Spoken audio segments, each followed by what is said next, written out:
On the morning of May the 2nd, 1972, a popular Italian magazine known as La Domenica del Corriere hit the newsstands with a cover story that would send a shockwave through the Vatican, a shockwave that is still reverberating in the silent corridors of Rome today. The cover did not feature a politician, a movie star, or a war hero. It featured a grainy black and white photograph of a face. It was the face of a man in the throes of agony, his eyes rolled back, his expression twisted in a silent scream of supreme suffering. The caption claimed that this was not a painting. It was not a dramatic reenactment. It was a photograph of Jesus Christ, taken at the exact moment of his death on the cross.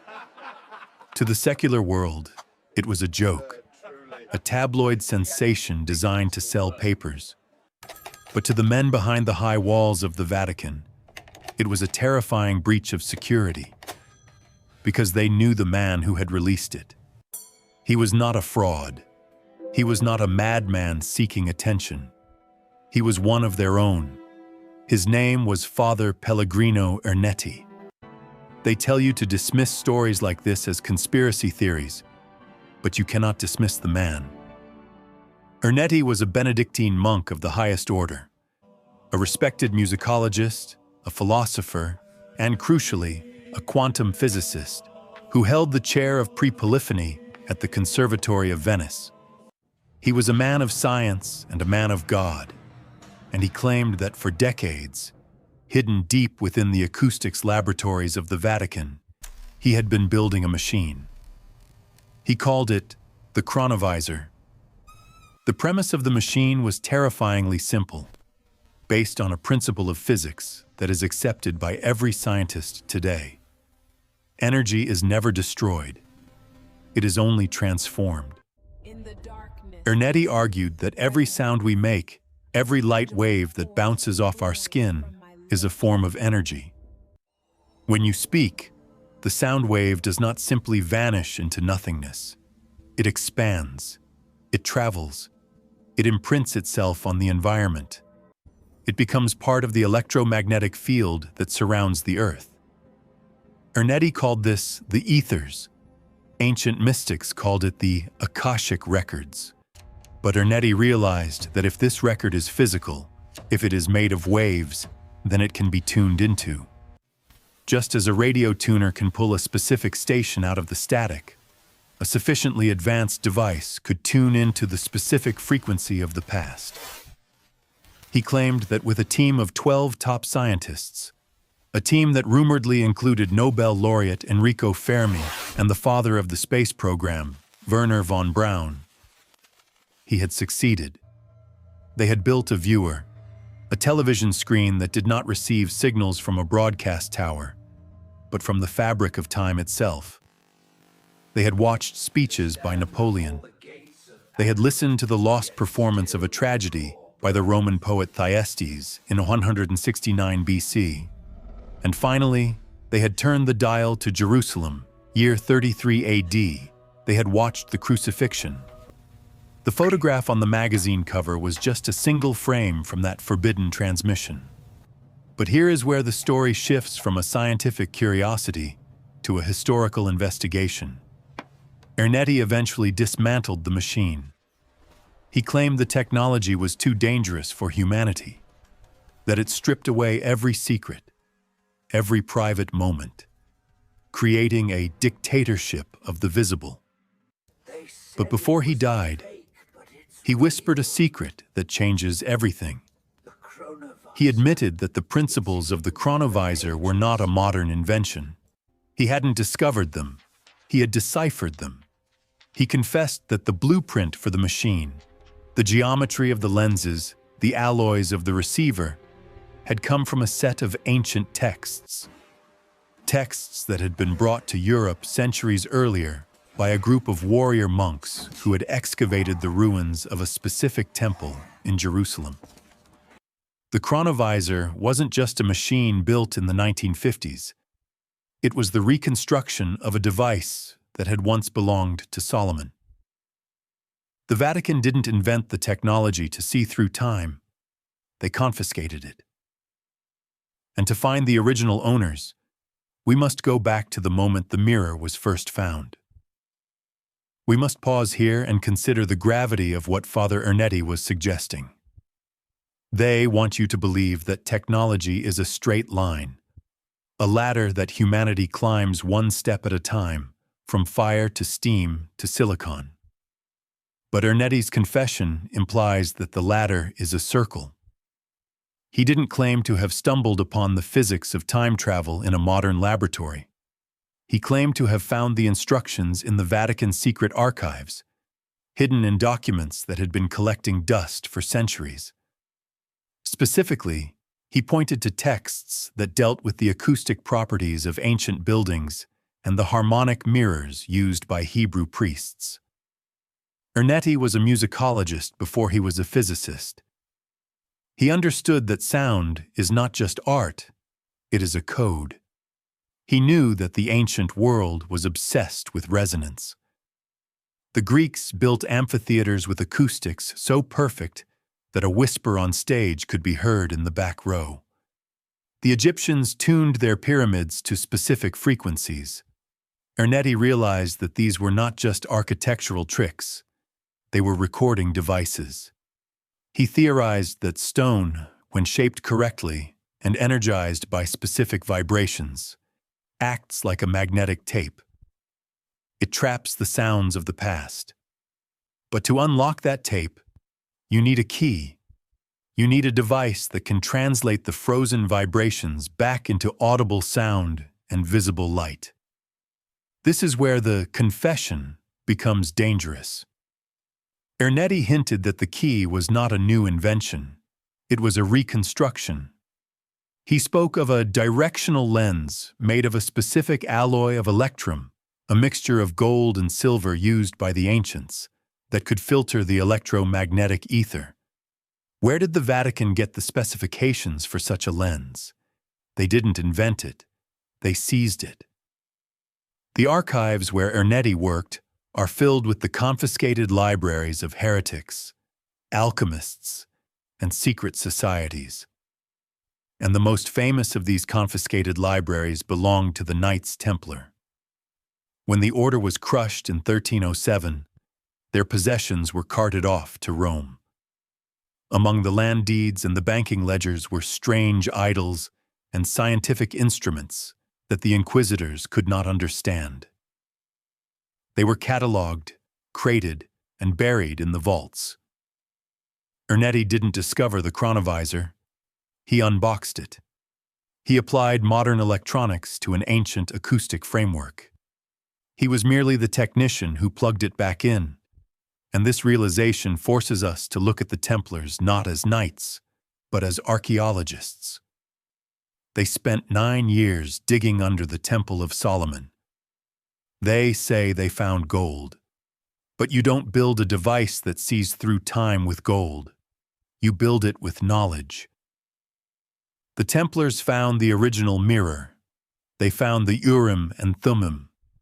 And that discovery changes the entire history of the Middle Ages from a story of religious war into a story of a time war. We must cross the bridge between what we call science and what the ancients called magic. To the modern mind, a machine made of copper wires and cathode ray tubes that looks into the past is a scientific marvel. But to the medieval mind, a polished obsidian mirror or a pool of mercury that showed distant lands was sorcery. They are the same thing. The interface changes, but the function remains. Ernetti called his device the Chronovisor.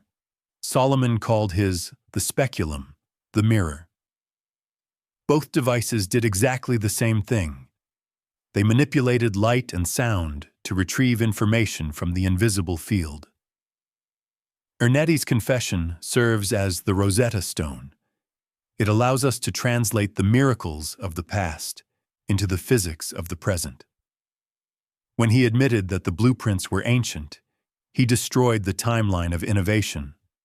He revealed that the 20th century was not the peak of civilization. It was merely a rediscovery of a lost peak. The Vatican didn't silence Ernetti because he was a liar. They silenced him because he was a leak. He was revealing the source of their power.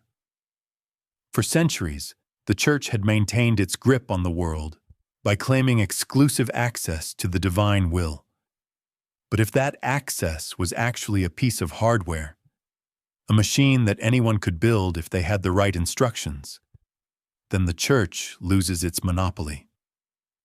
The machine sits in the vault today, disassembled perhaps, but not destroyed. But the question remains, how did it get there? How did a piece of high-tech surveillance equipment from 1000 BC end up in a basement in Rome in 1950 AD? The chain of custody is broken. To find the missing link, we must leave the fluorescent lights of Ernetti's laboratory and travel back into the dark. We must go back to the only group of men in history who had the access, the motive, and the sheer audacity to dig up the throne of Solomon and steal his eyes. We must go back to the 9 Knights. To understand what Father Ernetti built in 1950, we must understand what the Templars found in 1118. We return to the pseudo-factual foundation, the anchor that holds this entire theory together. 9 Knights, 9 years. A tunnel system beneath the Al-Aqsa Mosque that we know for a fact exists. The official story is that they were poor soldiers of Christ. But poor soldiers do not spend a decade sifting through dirt unless they are looking for something specific. And they weren't looking for the Ark of the Covenant. The Ark was just the box. They were looking for the interface that went with it. The Hebrew Bible is very specific about the equipment of the high priest. It describes a breastplate, the Hoshin, set with 12 precious stones. But inside a pocket behind this breastplate were 2 mysterious objects, the Urim and the Thummim. They, the theologians, tell you these were lots, like dice or coins, used to cast a yes or no answer from God. They reduce the most sacred communication device of the ancient world to a game of chance. But look at the words. Urim means lights. Thummim means perfections or completeness. Lights and perfections. This does not sound like dice. It sounds like a display. The Arabic legends of Solomon, the 1001 Nights, and the texts preserved in the Ethiopian libraries describe Solomon not just as a king, but as a master of optics. They speak of a magic mirror made of mixed metals and glass, in which he could see his armies, his enemies, and events happening in distant lands instantly. The Church dismissed these as fairy tales, but the Templars, digging in the dark, found the physical evidence. They found the crystals.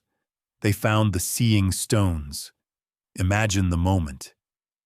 A knight, covered in the dust of centuries, pries open a sealed chamber.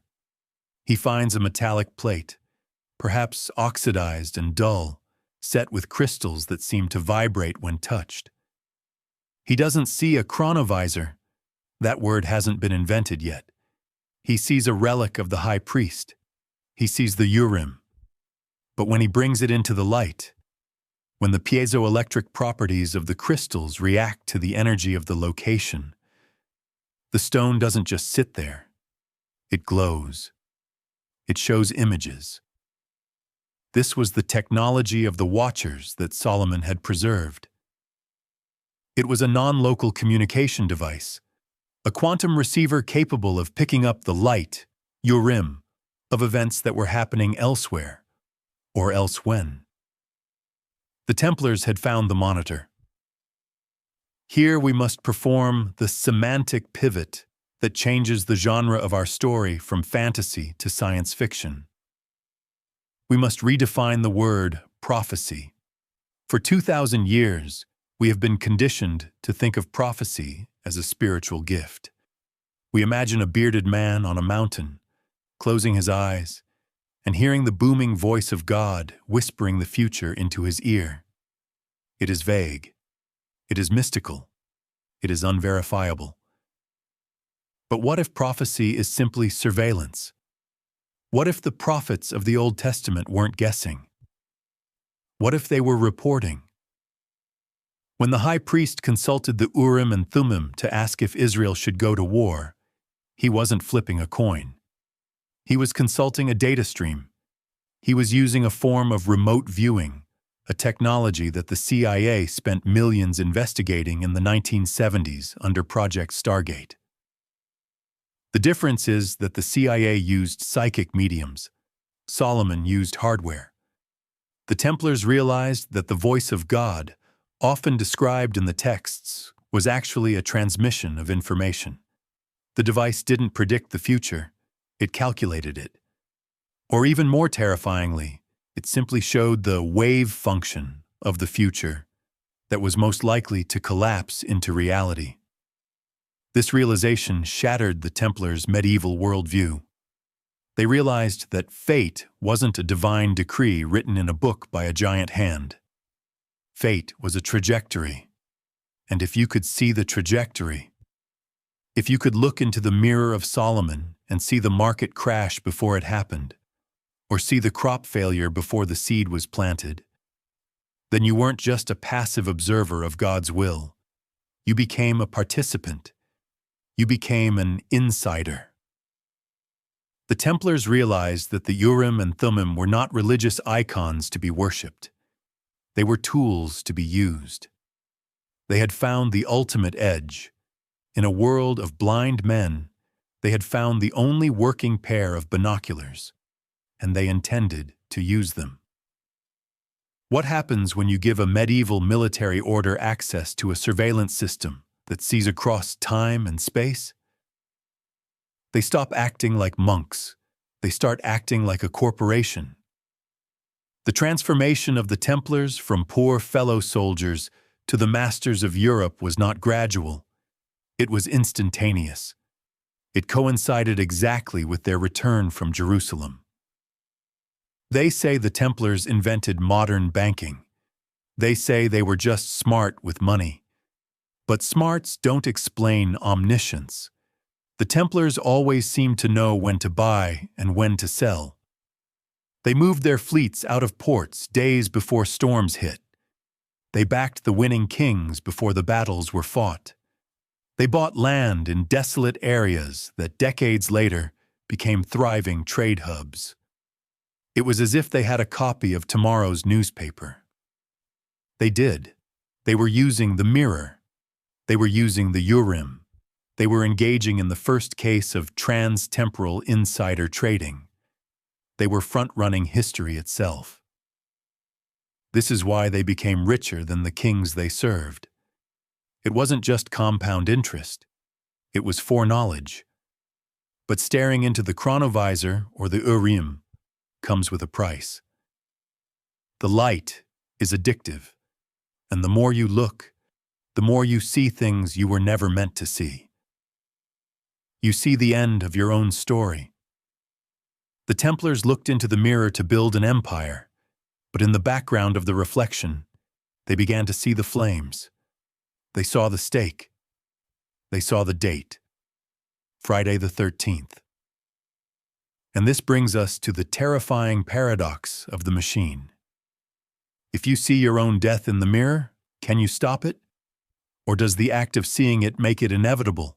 We need to stop looking at the Knights Templar as a religious order and start looking at them as an economic anomaly. In the history of finance, wealth takes time to build. Dynasties like the Medici or the Rothschilds took generations to consolidate their power. They made mistakes. They suffered losses. They learned from trial and error. But the Templars? They defied the laws of economic gravity. They went from 9 poor knights sharing a single horse to the bankers of the world in the blink of an eye. They, the economic historians, will tell you this was because they invented the check and the letter of credit. They will tell you it was because they were disciplined and pious, and therefore trusted by the nobility. This is the safe, secular explanation. It treats their rise as a matter of clever bookkeeping. But bookkeeping does not explain clairvoyance. If you look closely at the Templar real estate portfolio, a strange pattern emerges. They didn't just buy land, they bought specific land. They bought desolate, worthless tracts of swamp in Europe that 10 years later became the exact intersection of major new trade routes. They bought silver mines that were thought to be empty, only to hit a new vein within weeks of the purchase. They invested in fleets of ships just before a famine drove the price of grain to the stratosphere. In modern finance, we have a name for this. We call it insider trading. It is illegal because it breaks the game. If you know the outcome of the race before the horses leave the gate, you are not gambling, you are collecting. But who was the insider? The Templars had no spies in the future, or did they?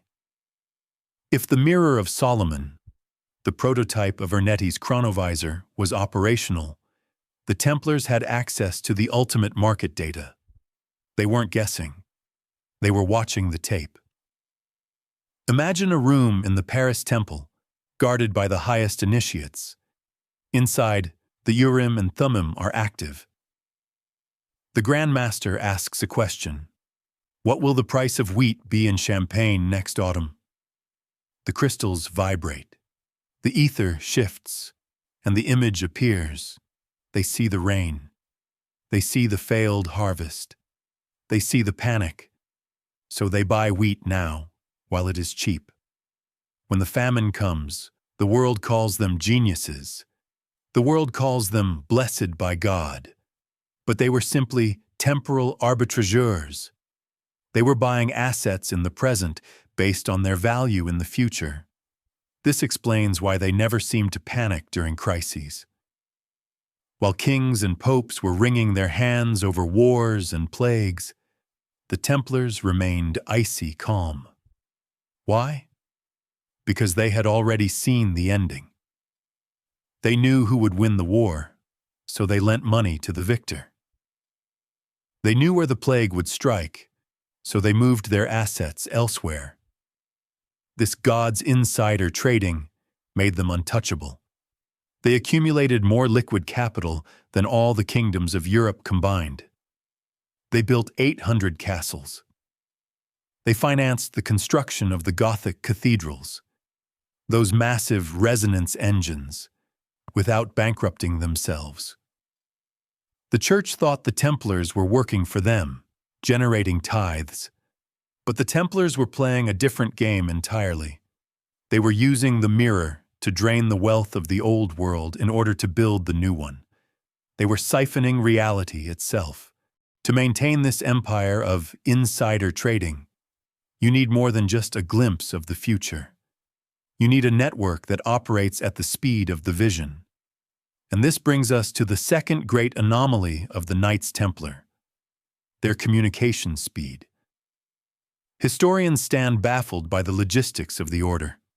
A message sent from Jerusalem to Paris in the 12th century should have taken weeks, perhaps months, depending on the winds and the roads. It had to travel by galley across the Mediterranean, then by horse over the Alps, through bandit-infested forests, to the preceptories of France. Yet the chronicles of the time record instances where the Grand Master in Paris seemed to know the outcome of a battle in the Holy Land almost immediately. They explain this away with the Templar postal service. They tell you the knights had a system of fresh horses, secret routes, and conditioned riders that could outpace royal couriers. It is a romantic image. But a horse has biological limits. A ship is at the mercy of the tide. No amount of efficiency can make a horse run at the speed of sound. The Templars were not moving information at the speed of a hoof. They were moving it at the speed of light. If we accept that they possessed the Urim and Thummim, the crystals of the high priest, we must look at the properties of those crystals through the lens of modern physics.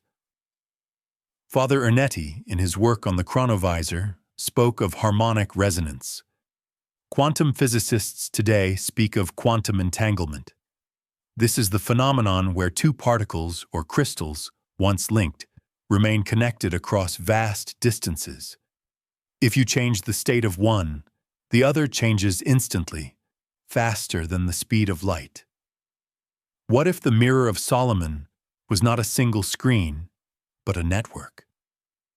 What if the Urim stones were paired? One in Jerusalem, one in Paris, one in London, one in Rome. When the battle was lost in the desert, the master in Jerusalem didn't write a letter. He tuned the crystal. He altered the frequency, and instantly, thousands of miles away, in a stone tower in France, the twin crystal vibrated. The image appeared. The information was transferred. This was the secret behind their military coordination. While kings were sending messengers who could be intercepted, bribed, or killed, the Templars were using a crystalline telegraph. They were fighting a medieval war with modern communications technology. They were the only ones on the board who could see the whole map in real time. They weren't just faster. They were operating in a different temporal dimension than their enemies. But there is a price to pay for omniscience. There is a radiation that comes off the timeline, a toxicity that infects the mind of the observer. When you look into the Mirror of Solomon, you don't just see the rise of gold prices or the movement of armies. You see the end. The Templars built a world of infinite wealth, but the machine eventually showed them the ledger's final entry. The Chronovisor doesn't filter out the bad news. It shows the trajectory of cause and effect with a cold, mathematical indifference. As the 13th century wound down, the Grand Masters must have begun to see the shadows lengthening in the glass. They saw the rise of a king who could not be bought, Philip the Fair.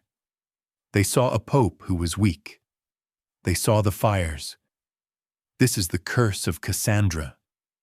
To see the future is to be trapped by it. Imagine the psychological horror of the later Grand Masters.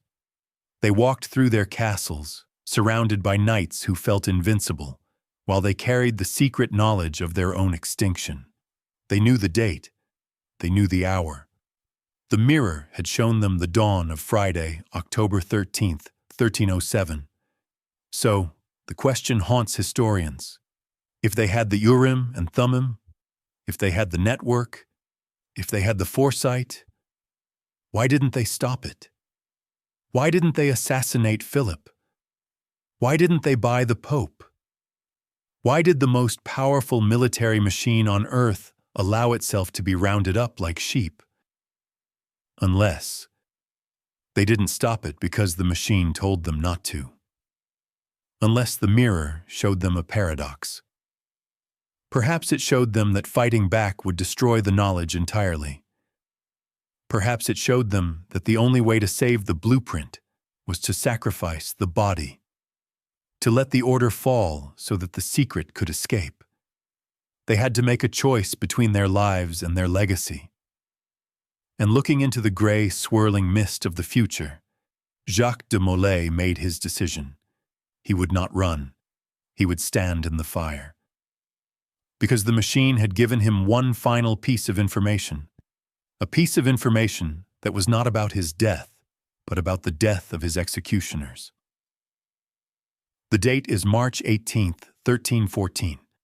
The location is a small, muddy island in the Seine River, in the shadow of the Notre Dame Cathedral. A pyre has been built. The last Grand Master of the Knights Templar, Jacques de Molay, is stripped to his shirt, bound to the stake, and prepared for the fire.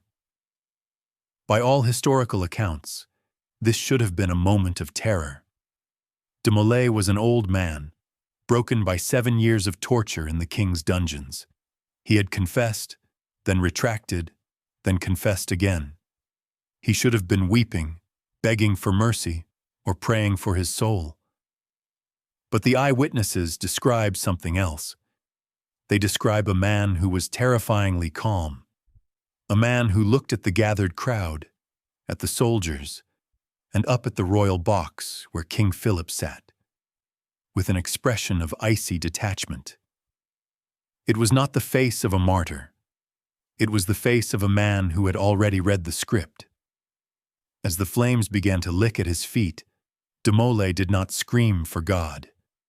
He issued a summons, his voice amplified by the strange acoustics of the river and the silence of the crowd, rang out clearly. God knows who is wrong and who has sinned. Soon a calamity will occur to those who have condemned us to death. Pope Clement, King Philip, I summon you to appear before the tribunal of God within a year. They call this the Templars' curse. History treats it as a spooky coincidence or a legend embellished by later writers. But let us look at the timeline. Pope Clement V died just 33 days later, on April 20th.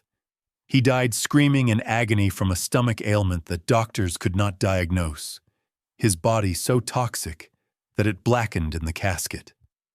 King Philip IV, the Iron King, a man in the prime of his health, suffered a stroke while hunting and died on November 29th of that same year.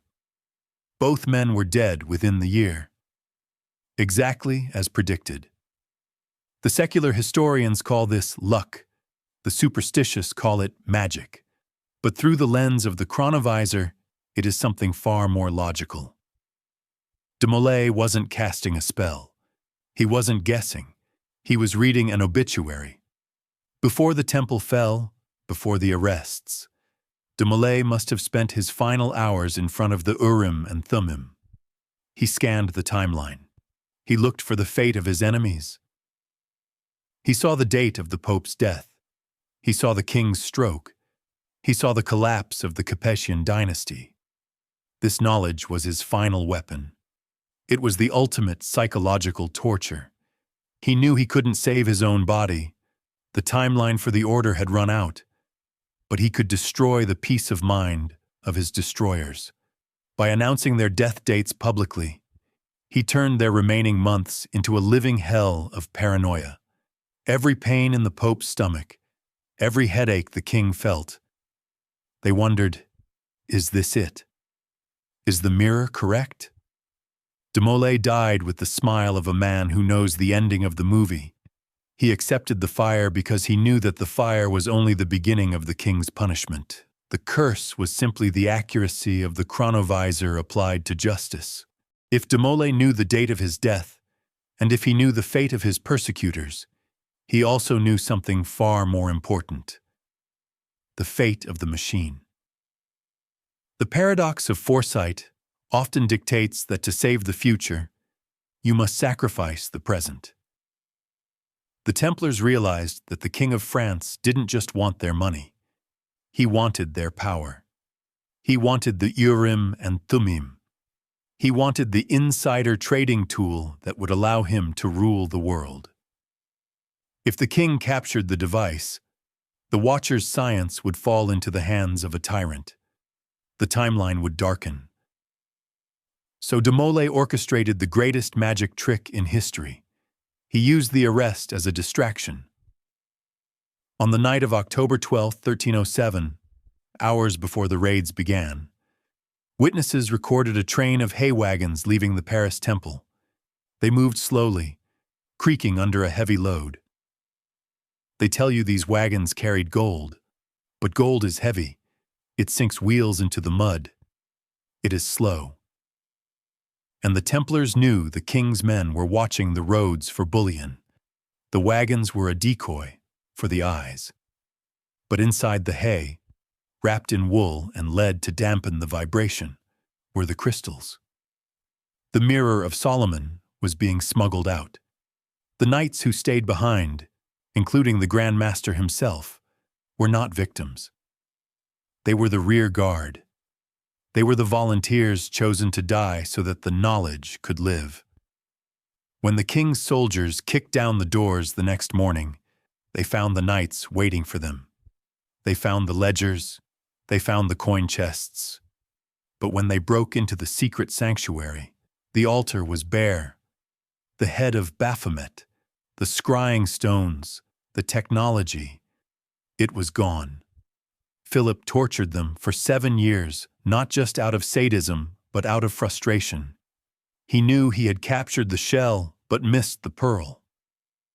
He burned de Molay because de Molay was the only one who knew where the wagons had gone, and de Molay took that coordinate to the grave. The sacrifice was a calculated military maneuver. They traded their bodies for the safety of the blueprint. Where did the wagons go? The trail of the physical gold goes cold, but the trail of the technology lights up again, not in a church, but in the laboratories of the magicians. For 200 years, the device remained hidden, likely in the underground networks of the surviving Templars in Scotland or Portugal. But technology wants to be used. It hums. It calls out to be observed.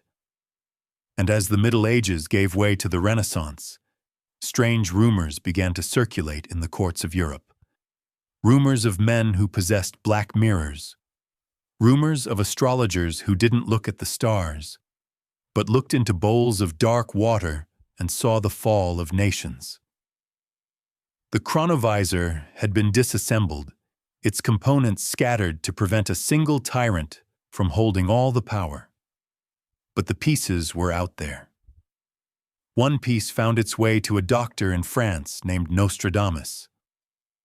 Another found its way to the court of Queen Elizabeth I, into the hands of a mathematician named John Dee. The Urim had become the speculum.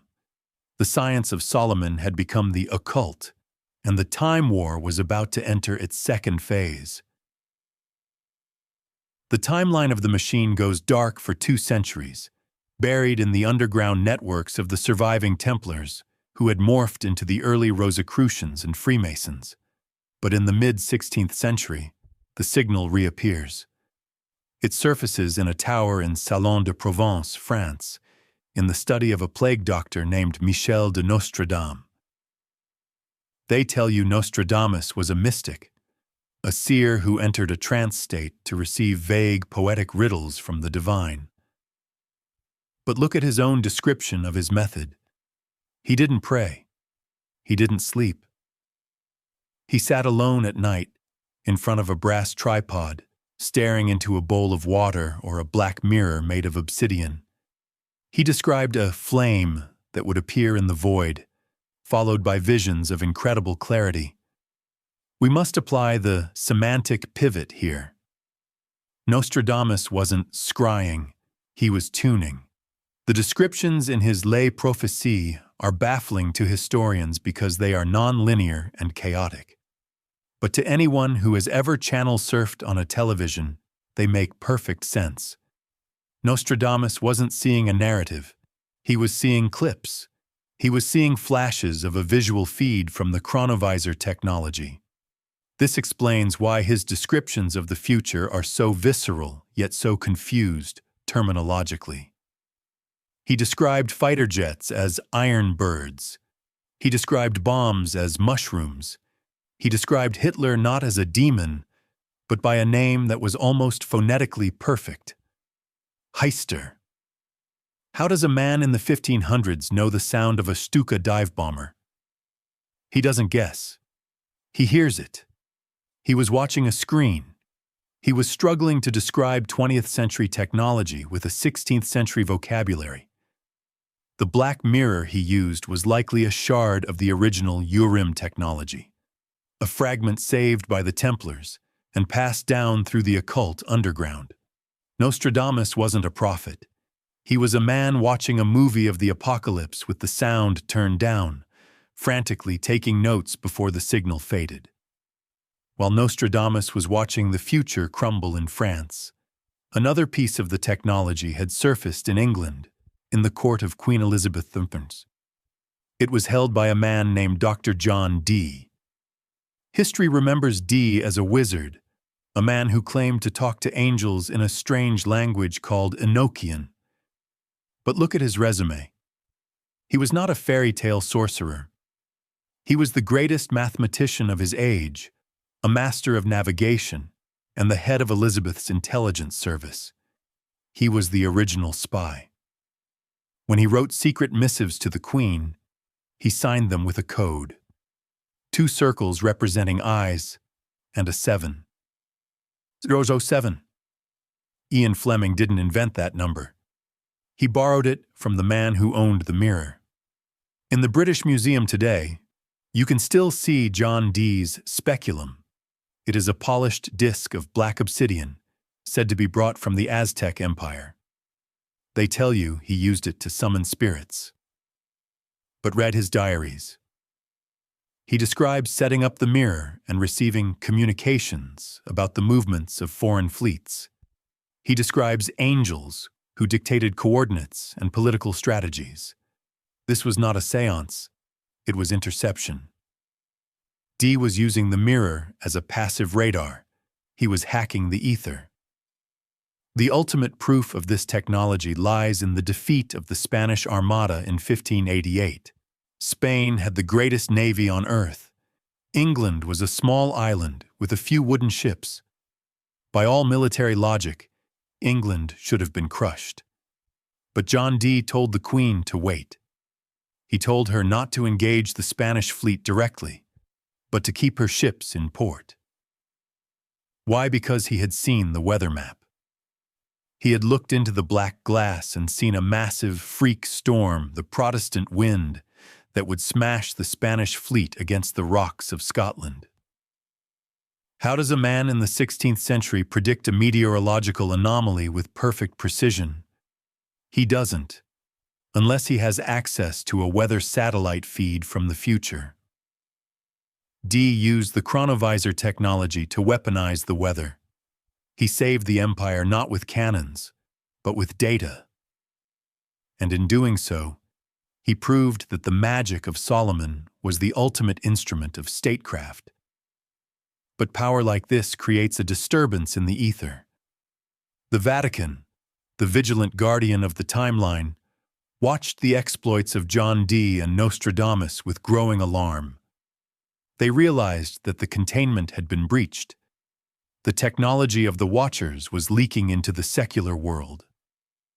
If a queen could use a black mirror to defeat an armada, she didn't need the Pope's blessing. If a doctor could use a bowl of water to see the future of nations, he didn't need the Church's prophecies. The monopoly was threatened, so a silent command was issued from Rome: recall. Throughout the 17th and 18th centuries, a quiet war was waged in the libraries and laboratories of Europe. Jesuit agents, operating under the guise of collecting antiquities, began to systematically acquire these artifacts. John Dee's library was ransacked, his precious obsidian mirror confiscated, though a decoy was left behind for the British Museum. The tools of the Rosicrucians were seized. The speculums of the Renaissance magicians vanished one by one, erased from the inventories of royal courts. They weren't destroyed. The Church never destroys power. It archives it. By the dawn of the Industrial Revolution, the scattered components of Solomon's machine had been reunited. They were boxed in lead-lined crates, catalogued as heretical icons, and carried down into the deepest, most restricted sector of the Vatican secret archives. There, in the absolute dark, the machine slept. It waited for the world to catch up. It waited for a new language to describe it. Not the language of angels and demons, but the language of frequencies and waves. It waited for the year 1950. Deep beneath the Cortile del Belvedere, past the labyrinth of shelves that hold the official history of the Western world, there is a section of the Vatican secret archives known only to a handful of cardinals. It is a place where the air is dry, cool, and smells of ozone. Here, the scattered fragments of Solomon's legacy were finally brought together. The Jesuits, the Church's intellectual shock troops, did not just store the artifacts, they engineered them. They took the obsidian discs of John Dee, the acoustic cylinders of the Templars, and the gold alloys of the ancient Urim, and they integrated them into a single functioning apparatus. In the 1920s, long before Ernetti went public, this device was already legendary within the Holy See. They gave it a new name. They did not call it the Chronovisor yet. They called it the Speculum Veritatis, the mirror of truth. They tell you the Pope is infallible on matters of doctrine. But the Speculum Veritatis offered a different kind of infallibility, tactical infallibility. During the chaotic years leading up to World War II, the Vatican seemed to possess a supernatural foresight. They navigated the rise of fascism, the fall of monarchies, and the shifting borders of Europe with a diplomatic precision that baffled secular observers. How did they know which alliances to form? How did they anticipate the movements of the Soviet Union? The rumors in the espionage community, the whispers among the OSS and MI6 spoke of a black room in the Vatican. A room where the Secretary of State could consult a monitor that showed not the news of the day, but the news of the outcome. The speculum was the ultimate intelligence asset. It stripped away the fog of war. It allowed the church to play a game of 4D chess while the rest of the world was playing checkers. They weren't guessing the enemy's next move. They were watching the replay. We must pause and consider the psychological weight of what was happening beneath the marble floors of St. Peter's Basilica. It is one thing for a government to hide a weapon. It is another thing entirely for a church to hide the truth about God. During the mid-20th century, specifically under the pontificate of Pius XIII, the Speculum Veritatis, the precursor to Ernetti's fully realized Chronovisor, became the source of a profound existential crisis within the Holy See. They tell you that the Church fears science because it contradicts Scripture. This is a simplification. The Church has always been a patron of astronomy and mathematics. They do not fear science, they fear verification. The entire structure of Western religion is built on the concept of faith. Faith is defined as the substance of things hoped for, the evidence of things not seen. It requires a gap. It requires silence. It requires the absence of proof so that the believer can make a free will choice to believe. But the machine in the basement destroyed that gap. It filled the silence with noise. It replaced hope with high-definition video. Imagine the terrifying dilemma of the cardinals who had access to the speculum. They could turn a dial and watch the Sermon on the Mount. They could see the face of Moses. They could verify, with absolute empirical certainty, the events that billions of people were praying about. But here is the semantic pivot that twists the knife. What if the camera shows something different? What if the machine reveals that the Red Sea didn't part like a Cecil B. DeMille movie, but receded due to a freak tidal anomaly? What if it shows that the manna from heaven wasn't divine bread, but a biological secretion from a desert plant, or, as the Templars suspected, a chemical product of the Ark? What if the resurrection involved a flash of radiation that the machine could detect, but the body that stood up afterwards didn't look like the European Jesus in the stained glass windows? If the footage from the Speculum Veritatis ever leaked to the public, it wouldn't save Christianity. It would vaporize it. It would turn religion into history. It would turn theology into forensics. You don't worship a historical fact. You don't pray to the Battle of Waterloo. You simply acknowledge it happened. If the mystery is removed, the divinity evaporates. The Pope realized that the machine was the ultimate heresy. It was the apple from the Garden of Eden, the fruit of the tree of knowledge that opens the eyes and destroys the paradise of innocent belief. So, a decision was made, a decision of absolute censorship. This wasn't just about hiding a gadget, it was about curating reality. The Vatican decided that the world was not ready for the raw data of history.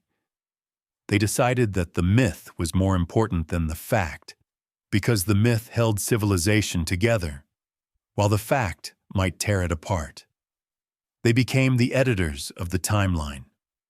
Under Pius XI, a man deeply interested in archaeology and science, the protocols were tightened.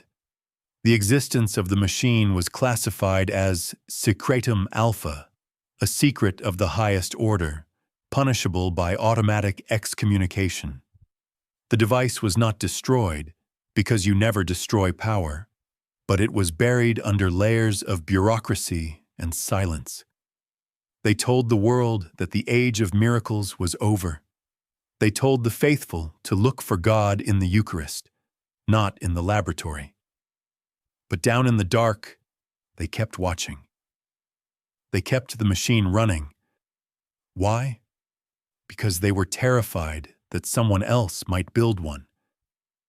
They knew the principles of physics were universal. They knew that eventually secular science would catch up to the magic of Solomon. They knew that one day, a physicist who wasn't bound by their vows would figure out the frequency of the ether. And that brings us to the 1950s, to the moment the containment breached, and Father Pellegrino Ernetti walked into the room with a soldering iron and a plan to expose the greatest secret in human history. Chapter 6, Part 3. The Bridge. The silence of the Vatican Archives is heavy, but it is not eternal. While the cardinals prayed for the secret to remain buried, the world outside the high walls of Rome was changing. The 20th century brought with it a new language, a language that finally had the vocabulary to describe the magic of Solomon. Quantum mechanics, string theory, the observer effect. Suddenly, the ancient texts about vibrating ethers and light codes didn't sound like sorcery anymore. They sounded like advanced physics. The Church could hide the artifacts, but they could not hide the laws of the universe. It was only a matter of time before a mind arrived that could bridge the gap between the theology of the past and the technology of the future. That mind belonged to Father Pellegrino Ernetti. They tell you he was a simple Benedictine monk who loved Gregorian chants. This is the cover story. In reality, Ernetti was a dangerous anomaly. He was a man who existed at the exact intersection of the two warring worlds. As a priest, he had the security clearance to access the deepest vaults of the archives. As a quantum physicist, he had the intellect to understand what he was looking at. And as a musicologist, he possessed the specific key needed to unlock the device: the understanding of resonance. Ernetti looked at the disassembled components of the speculum veritatis, the gold-silver alloy plates, the directional crystals, the acoustic tubes, and he didn't see a religious relic. He saw a receiver. He realized that the ancients hadn't been praying to the stone, they had been tuning it. But he also realized that the device was analog. It was crude. It relied on the natural sensitivity of the user. To make it work in the modern age, it needed an amplifier. It needed power. In the early 1950s, a secret project was authorized. It was not an official Vatican decree, but a shadow operation funded by the discretionary accounts of the Holy See. Ernetti assembled a team. And look at the names they have tried to erase from this story. Enrico Fermi, the architect of the atomic bomb. Werner von Braun, the father of the V-2 rocket and later the Apollo program. Why would the world's leading nuclear physicist and the world's leading aerospace engineer be hanging around a music priest in Venice? They weren't there for choir practice. They were there because they understood that time, space, and energy are the same thing. Fermi understood the behavior of subatomic particles, how they can exist in two places at once. Von Braun understood trajectory and propulsion. Together with Ernetti, they treated the Mirror of Solomon not as a sacred object, but as a hardware component. They wired it into a modern cathode ray tube. They built a bank of oscillators to stabilize the frequency. They turned the mystic scrying pool into a machine. This was the moment the time war went nuclear. The device was no longer a passive mirror for a lonely magician. It was now a powered, industrial instrument capable of dredging up the past with forensic clarity. They were about to prove that history is not a memory. They were about to prove that the past is a physical location, and they had just built the telescope that could see it. The hum of the machine began to rise in the lab, a sound that hadn't been heard since the fall of Jerusalem, growing louder, stabilizing, until the static on the screen began to clear. The screen in the Vatican laboratory did not flicker with a broadcast signal. It did not receive a transmission from a tower. It flickered with the raw, chaotic static of the universe itself. To understand what happened next, we must stop thinking of history as a linear sequence of events that are gone once they happen. We must start thinking of history as Father Ernetti and Enrico Fermi thought of it, as a standing wave. They tell you that when a sound stops, it dies. When a candle is blown out, the light vanishes. This is the illusion of our limited senses. The first law of thermodynamics, the absolute law of physics, states that energy cannot be created or destroyed. It can only change form. Every word you have ever spoken, every movement you have ever made, generated a specific acoustic and thermal energy signature. That energy did not disappear. It expanded. It rippled out into the atmosphere, bouncing off walls, absorbed by stones, drifting up into the ionosphere. It became fainter, yes. It became diluted by the noise of the present. But it is still there. This is the semantic pivot that turns mysticism into mechanics. The ancient Hindus spoke of the Akashic records, a cosmic library where every thought and action is written in the ether. The Theosophists believed psychics could read this library. The Vatican realized that Akasha is not a spiritual dimension. It is a physical field. It is the electromagnetic sphere of the Earth. The planet itself is a giant magnetic tape recorder.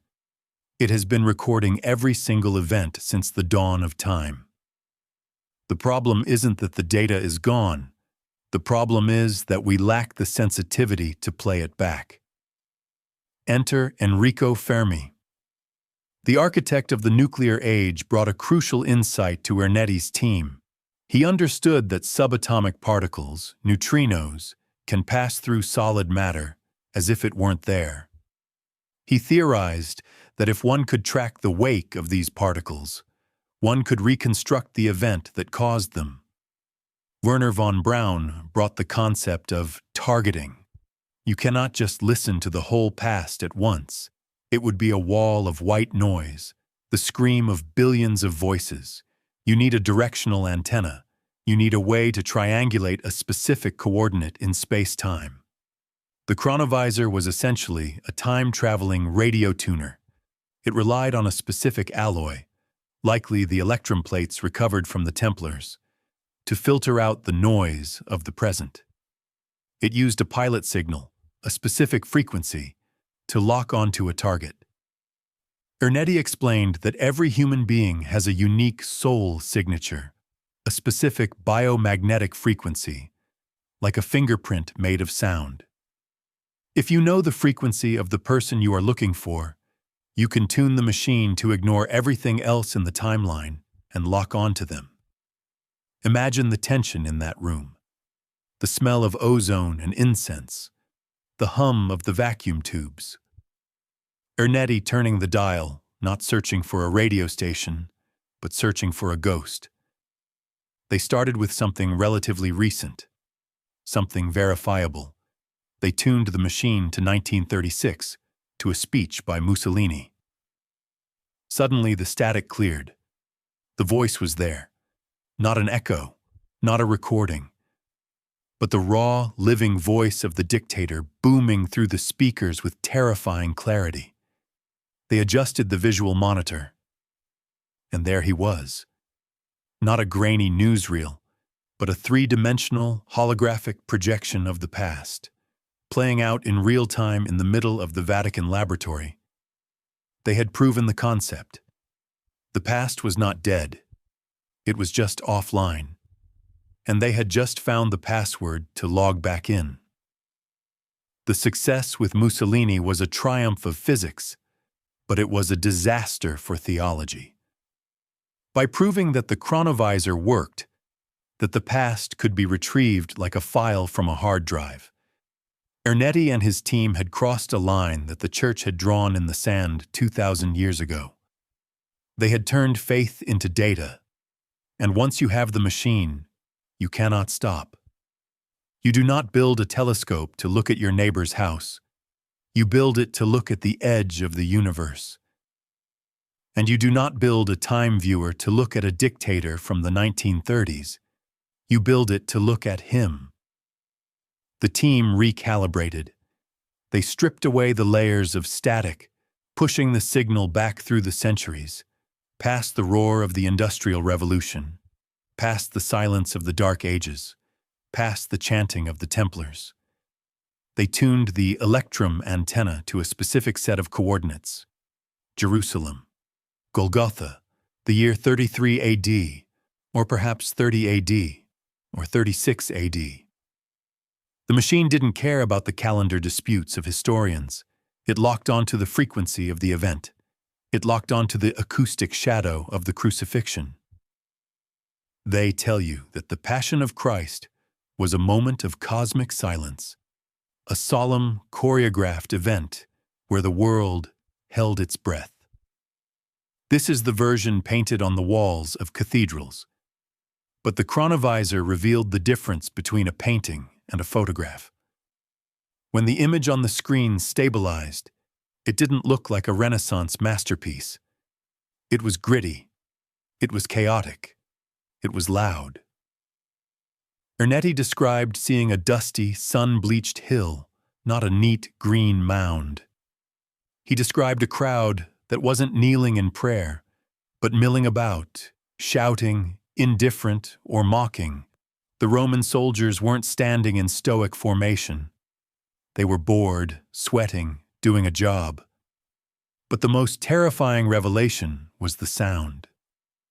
The machine picked up the audio. For the first time in 2 millennia, human ears heard the actual voice of Jesus of Nazareth. It was not the melodious, echoing baritone of a Hollywood actor. It was not the chanting, rhythmic tone of a Catholic priest reciting the liturgy. It was the voice of a man in absolute physical agony. It was strained. It was high-pitched with pain. And it spoke a language that the cardinals in Rome had long forgotten how to pronounce correctly. It wasn't the polished Latin of the Vulgate. It was rough, guttural Aramaic. Ernetti claimed to have recorded the 7 last words. He heard the cry, "Eloi, Eloi, lama sabachthani?" But he didn't just hear the words. He heard the emotion. And this is where the speculum veritatis became a threat to the institution that built it. The voice on the tape didn't sound like a god accepting a sacrifice. It sounded like a man feeling abandoned. This reality, the raw, unedited footage of the central event of Western civilization, created a shockwave in the laboratory. It was verification, yes. It proved the man existed. It proved the event happened. But it stripped away the myth. It humanized the divine to a degree that was uncomfortable, even dangerous. If you play that tape to the world, if you let the faithful hear the scream instead of the psalm, does their faith get stronger? Or does it shatter? The Vatican realized that the Mirror of Solomon had a flaw. It was too honest. It didn't filter for doctrine. It didn't edit for piety. It just showed what happened. And what happened was messy, brutal, and decidedly human. The church had spent centuries building a golden cage around the memory of Jesus. The Chronovisor had just melted the bars. And as the team watched the screen, mesmerized and horrified, they realized something else. The camera didn't stop at the cross. The timeline kept moving. They could turn the dial forward 3 days. They could check the tomb. But here is where the transcript of the Chronovisor goes silent. Here is where the official story of Father Ernetti breaks down into whispers and retracted confessions. We know they watched the Friday, but did they watch the Sunday? They tell you that faith requires no proof, but imagine the temptation. You are sitting in a room with a machine that can answer the single greatest question in human history. You have the coordinates, the garden tomb, the date, the third day. You have the ability to verify the resurrection. Did they turn the dial? If they did, the silence of the Vatican on this matter is deafening and terrifying. There are only 2 possibilities, and both of them are fatal to the Church as an institution. Possibility 1, they saw nothing. They saw a body that remained cold. They saw a tomb that stayed sealed. If this is what the machine showed, then Christianity is based on a misunderstanding, and the Vatican has been guarding a tomb of bones for 2,000 years. To release this footage would be to destroy the faith of 1 billion people instantly. Possibility 2, they saw something. But it wasn't the gentle, glowing resurrection of the Sunday school paintings. Perhaps the machine registered a blast of radiation, the same burst of ultraviolet energy that some physicists claim scorched the image onto the Shroud of Turin. A blast so powerful it blinded the sensors. A blast that suggests the resurrection wasn't a spiritual miracle, but a nuclear event. A manipulation of matter at the atomic level. If the resurrection was a physics event, if it was a release of energy, then it is not a mystery, it is a mechanic. And if it is a mechanic, it can be replicated. This was the nightmare scenario for Pope Pius X. If the miracles of the Bible are actually just advanced physics, the technology of the Watchers in action, then Jesus wasn't just the Son of God. He was the ultimate operator of the blueprint. He was the master physicist. This realization forces a semantic pivot that the Church could not survive. It turns the Savior into a scientist. It turns the Church into a cargo cult, worshiping the user of a technology they do not understand. The team in the lab looked at each other. They looked at the data. And they realized that the speculum veritatis was not a gift. It was a bomb. It had stripped the magic out of the world. They had found the truth, and the truth was too heavy to carry. They had to make a choice. Do they publish the findings and liberate humanity from the shadow of mystery? Or do they destroy the machine to save the dream? The order came down from the papal apartments. Dismantle it. But you cannot dismantle knowledge. You can take apart the wires. You can melt down the electrum plates. You can scatter the crystals back into the dark corners of the archives. But the men in that room, Ernetti, Fermi, von Braun, they had seen. They knew the frequency. They knew that the timeline wasn't a river flowing one way. It was a landscape.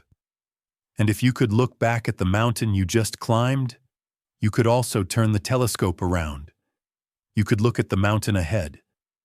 The Vatican claimed they destroyed the Chronovisor to protect the past. But the real fear wasn't about what had already happened. The real fear was about what was going to happen. Because before they pulled the plug, before the screen went black, someone had turned the dial forward. Why did they shut it down? Father Ernetti claimed it was out of moral obligation. He said the machine created a dictatorship of the visible, stripping humanity of its privacy.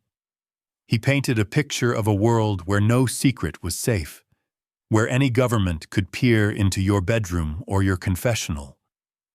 This is a noble humanist reason. It is also a lie. Institutions do not destroy weapons because they are immoral. They destroy them or hide them when they become a threat to the user. The Vatican didn't dismantle the speculum veritatis to protect you. They dismantled it to protect themselves. Think about the nature of authority, the power of the church, the power of the state. The power of any ruling body rests entirely on its ability to control the narrative of the past. He who controls the past controls the future, George Orwell wrote. But the Chronovisor destroyed that control. It didn't just show the crucifixion, it showed everything. Imagine the ontological shock of the cardinals as they scanned through the centuries. What if they tuned into the Council of Nicaea in 325 AD? This was the moment the divinity of Christ was voted on. They tell you it was a moment of unified Holy Spirit inspiration. But what if the screen showed Emperor Constantine, a pagan sun worshipper, bullying the bishops into submission for political expediency? What if the audio feed captured the backroom deals, the bribes, the threats that shaped the Bible we read today? What if they tuned into the moment the donation of Constantine, the document that gave the Pope land and temporal power over Europe, was signed, only to watch a medieval forger drafting it centuries later in a candlelit room? The machine was an anti-dogma engine. It revealed that history is not a clean, divine march toward the present. It is a messy, human, often corrupt series of accidents and crimes. If the Chronovisor's footage were released, the infallibility of the Church would evaporate instantly. They would no longer be the vicars of Christ.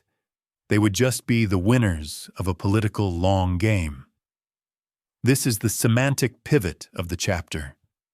History is not a record. History is an edit. The Vatican realized that they had built a machine that proved they were lying, not necessarily about God, but about their own authority.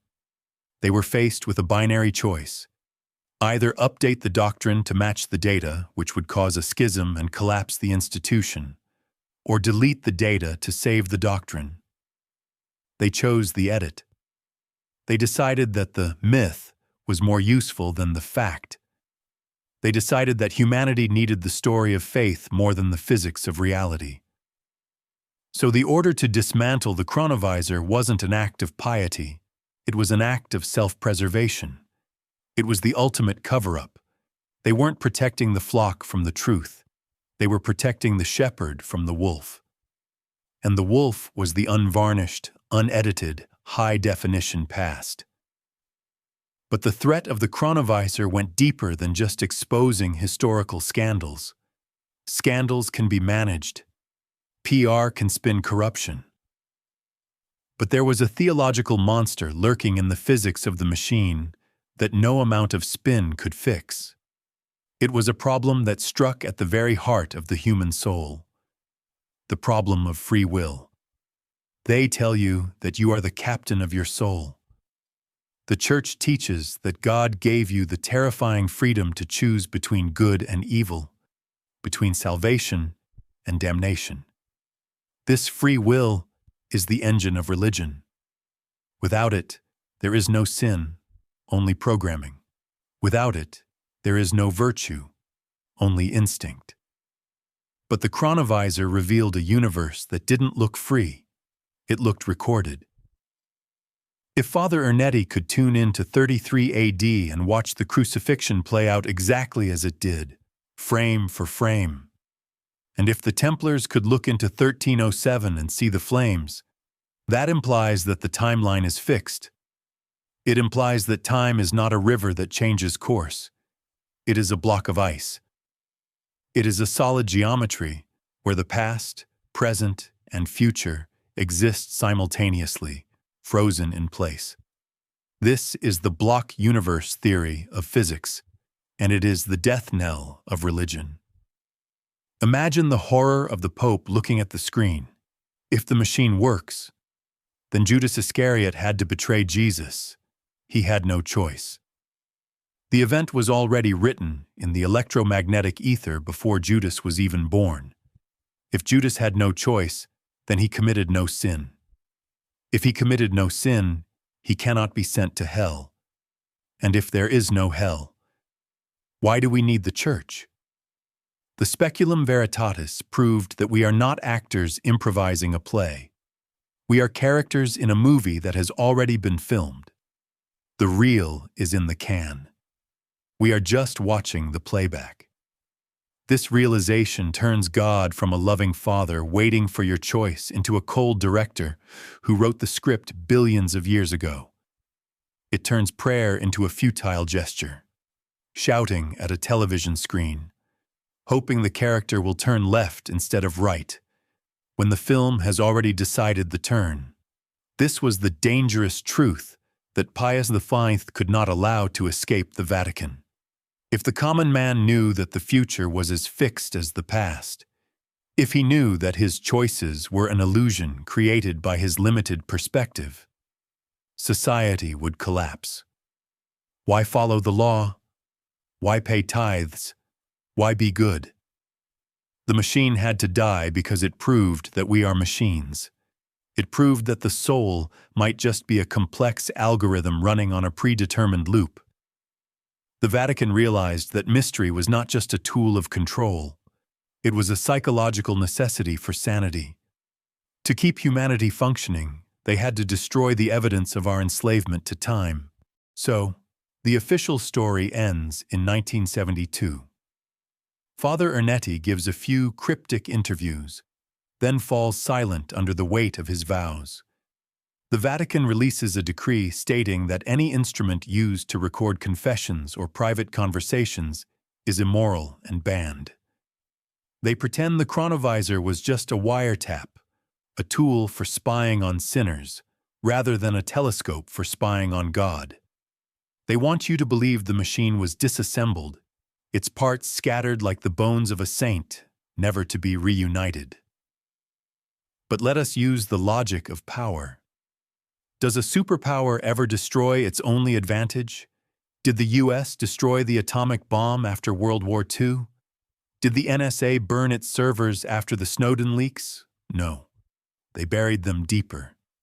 They changed the code names. They moved the project from the white world of academic research to the black world of unacknowledged special access programs. The speculum veritatis was not destroyed. It was upgraded. The cardinals realized that looking at the past was dangerous because it destabilized the foundations of the church. But looking at the future, that was a strategic necessity.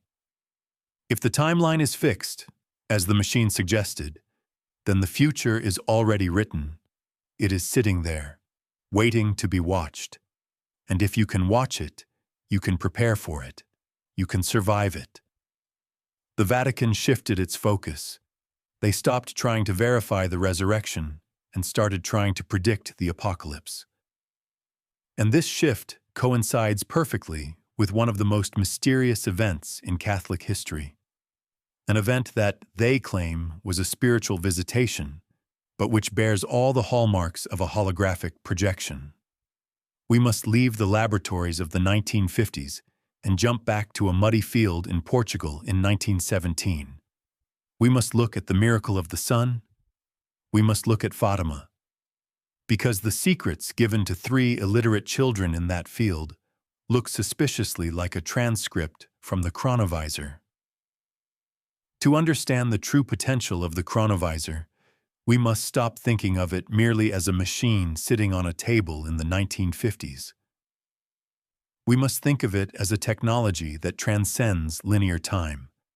If the Vatican possesses a device that can look into the future, then the prophecies of the 20th century take on a very different character. They stop being mystical warnings and start looking like intelligence briefings. And the most famous, most controversial intelligence briefing in Catholic history took place in a Cova da Iria, a muddy grazing field near Fatima, Portugal, in 1917. They tell you the story of Fatima is a story of faith. 3 illiterate shepherd children, Lucia, Francisco, and Jacinta, claimed to see a lady more brilliant than the sun. She appeared on the 13th day of 6 consecutive months. Note the date, the 13th, the Templar number. The resonance of the arrest. The lady gave the children 3 secrets. The first was a vision of hell. The second was a prediction of World War II and the rise of Soviet Russia. But the third secret was sealed. Lucia wrote it down, placed it in an envelope, and sent it to the Vatican with strict instructions. Do not open until 1960. Why 1960?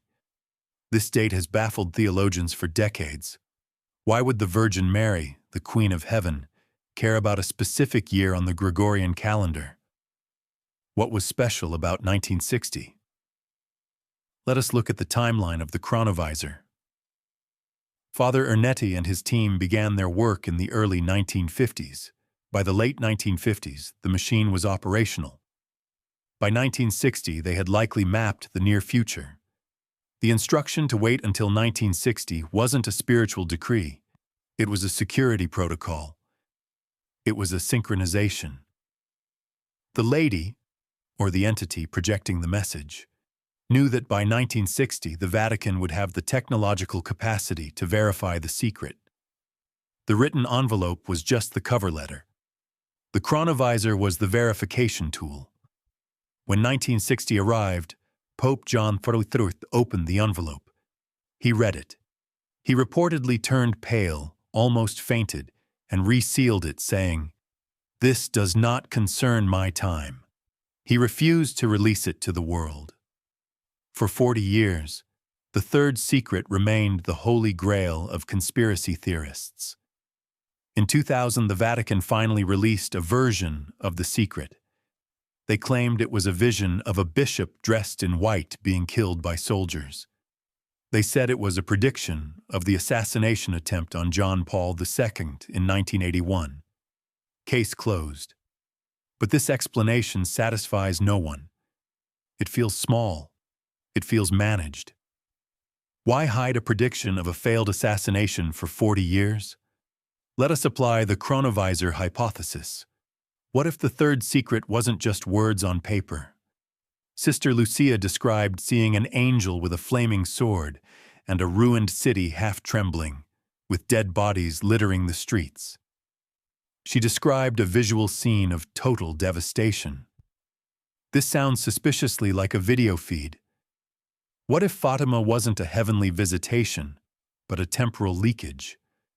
What if the miracle of the sun, where 70,000 people saw the sun spin, change colors, and plummet toward the earth, drying their rain-soaked clothes in seconds, was not a miracle, but a physical side effect of a Chronovisor aperture opening? The intense heat, the prismatic lights, the distortion of the sky, these are the signatures of a high-energy wormhole, a tear in the electromagnetic field caused by a device looking back or forward through time. And what if the third secret that John XXIII read was a transcript of what the Chronovisor had seen in the future? Not an assassination attempt, but the end. The rumors that leaked from the Vatican in the 1970s, whispers from diplomats who had spoken to the Pope, suggested the real third secret spoke of apostasy from the top. It spoke of the Church collapsing from within. It spoke of fire falling from the sky and oceans vaporizing. It showed a future where the Vatican ceases to exist. This explains the terror. If the Chronovisor showed the end of the Church, and if the timeline is fixed, as the Crucifixion footage proved, then there is nothing the Pope can do. He is the captain of a sinking ship who has seen the iceberg on the radar, but the rudder is jammed. He hid the secret not to protect the faithful, but to maintain the illusion of control for as long as possible. He hid it because he realized that the Church was not the ark that would survive the next flood. If the Chronovisor showed the Vatican what was coming, they needed a different tool to find out where it was coming from. You cannot track a physical object with a time viewer. You need a telescope. But not just any telescope. You need an instrument designed to see the invisible. This brings us to the most baffling construction project in modern church history. In the 1990s, the Vatican Observatory, one of the oldest astronomical research institutions in the world, decided to build a state-of-the-art facility. They didn't build it in Rome. They didn't build it in the Alps. They traveled to Arizona to a sky island called Mount Graham. This location is significant. It is a sacred site of the Apache people, a portal in their mythology. The Vatican fought a bitter legal battle against the indigenous tribe to secure the land. Why was this specific mountain so important? Why did the Holy See need to plant its flag on a Native American vortex? But the location is nothing compared to the instrument itself. They tell you the Vatican is just doing science, looking for exoplanets. But look at the name of the instrument attached to the telescope. It is an infrared camera and spectrometer. Its official acronym, and this is a matter of public record, not conspiracy theory, is LUCIFER, Large Binocular Telescope Near Infrared Utility with Camera and Integral Field Unit for Extragalactic Research. The Church will tell you it is just a funny coincidence of naming conventions, but the Vatican does not do coincidences. They are masters of symbolism. To name their primary eye on the sky Lucifer, the light-bringer, is a statement of intent. What is the LUCIFER device designed to do? It operates in the infrared spectrum. It detects heat signatures in the deep cold of space. It sees things that are invisible to the naked eye. If the Chronovisor, or the third secret of Fatima, revealed that the threat, or the savior, was returning from the stars, the Vatican would need a way to track its approach. They aren't looking for God. God is everywhere. They are looking for an object. Perhaps they are looking for the return of the Watchers. Perhaps they are looking for the wormwood star mentioned in Revelation. Or perhaps they are tracking the trajectory of the sun that fell at Fatima. The Chronovisor provided the when, the LUCIFER device provides the where. The Church has transformed itself from a spiritual shelter into a planetary defense monitoring station.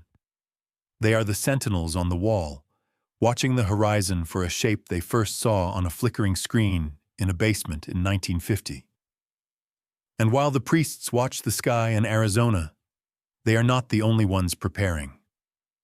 The Time War has another combatant. While the Vatican hoarded the speculum to protect its dogma, another power was rising in the West, a power that had no interest in theology, only in supremacy. The United States military. During World War II, the lines between science, magic, and warfare began to blur. The Nazis were obsessively hunting for the Holy Grail and the Spear of Destiny, Ahnenerbe. The Vatican was consulting the Chronovisor. And the Americans? They were experimenting with fields. The physics of the Chronovisor, the manipulation of electromagnetic fields to render the ether visible, is virtually identical to the physics required for something else, invisibility. If you can bend light to see the past, you can bend light to hide the present. The Vatican had the software, the ancient texts, but the U.S. Navy had the hardware, the generators. And in 1943, in a shipyard in Philadelphia, the two technologies collided. The Church wanted to see through time. The military wanted to move through it. They were about to find out that the Mirror of Solomon was not just a window, it was a door. We must now leave the hushed, candlelit corridors of the Vatican secret archives and cross the Atlantic to the industrial, oil-stained shipyards of Philadelphia in 1943. They want you to believe that these two worlds, the spiritual hierarchy of Rome and the military-industrial complex of the United States, are separate entities, operating in different spheres of influence. The Church deals with the soul, the Navy deals with the sea. But this separation is an illusion. At the highest levels of classification, where physics bleeds into metaphysics, there is no church and no state. There is only the project. And in the middle of World War II, both institutions were racing to unlock the exact same secret: the manipulation of the electromagnetic field to alter reality. While Father Ernetti and his team were in Rome, retrofitting the ancient Mirror of Solomon with cathode ray tubes to see through time, the U.S. Navy was attempting something far more visceral. They didn't want to watch the past. They want to make the present disappear. This brings us to the most controversial urban legend of the 20th century, the Philadelphia experiment. The official story, scrubbed and sanitized by decades of naval denials, is that the USS Eldridge, a cannon-class destroyer escort, was simply outfitted with degaussing cables to make it magnetically invisible to German mines. It was a standard defensive procedure, they say. A boring technical footnote. But the layered consensus tells a different story. It tells of a test conducted on October 28, 1943, under the codename Project Rainbow. It tells of massive Tesla coils humming on the deck, of generators screaming at frequencies that shouldn't exist, and of a ship that didn't just vanish from radar, but vanished from sight. And then, appearing instantaneously in Norfolk, Virginia, hundreds of miles away, before blinking back to Philadelphia seconds later. They call this teleportation, but looking at it through the lens of the Chronovisor technology, it wasn't teleportation. It was a time slip. The physics are identical. Ernetti used the electrum alloy to tune into the Akashic frequencies of the past. The Navy used massive electromagnetic fields to bend light and gravity around the hull of the ship. Both were manipulating the ether, the fundamental fabric of space-time that the ancients knew, and that Einstein tried to quantify with his unified field theory. But whereas the Vatican used a scalpel, a delicate passive receiver to watch the stream, the Navy used a hammer. They pumped gigawatts of raw power into the field, tearing a hole in the fabric of 4D space. The result was catastrophic. This wasn't a scientific success. It was a massacre. When the Eldridge rematerialized in the Philadelphia harbor, it brought back more than just the ship. It brought back a horror that defied biological logic. Sailors were found fused into the steel of the deck. Their bodies were not cut or crushed. They were molecularly integrated with the metal, an arm ending in a bulkhead, a torso rising out of the floor plates. They had been demolecularized, turned into a waveform, and then remolecularized inside the structure of the ship. Those who survived were worse off. They were out of phase. Witnesses described men who would fade in and out of visibility, men who would freeze in mid-step for hours, trapped in a time lock, unable to move or speak until another sailor laid hands on them to ground them back to reality. Some simply walked into a wall and never came out. They had become chrononauts without a map, drifting in the void between seconds. Why is this relevant to the Templars? Because the mathematical equations used to calibrate the fields in Philadelphia didn't come from nowhere. It is rumored that among the scientific advisors for Project Rainbow was a man named John von Neumann, a genius mathematician.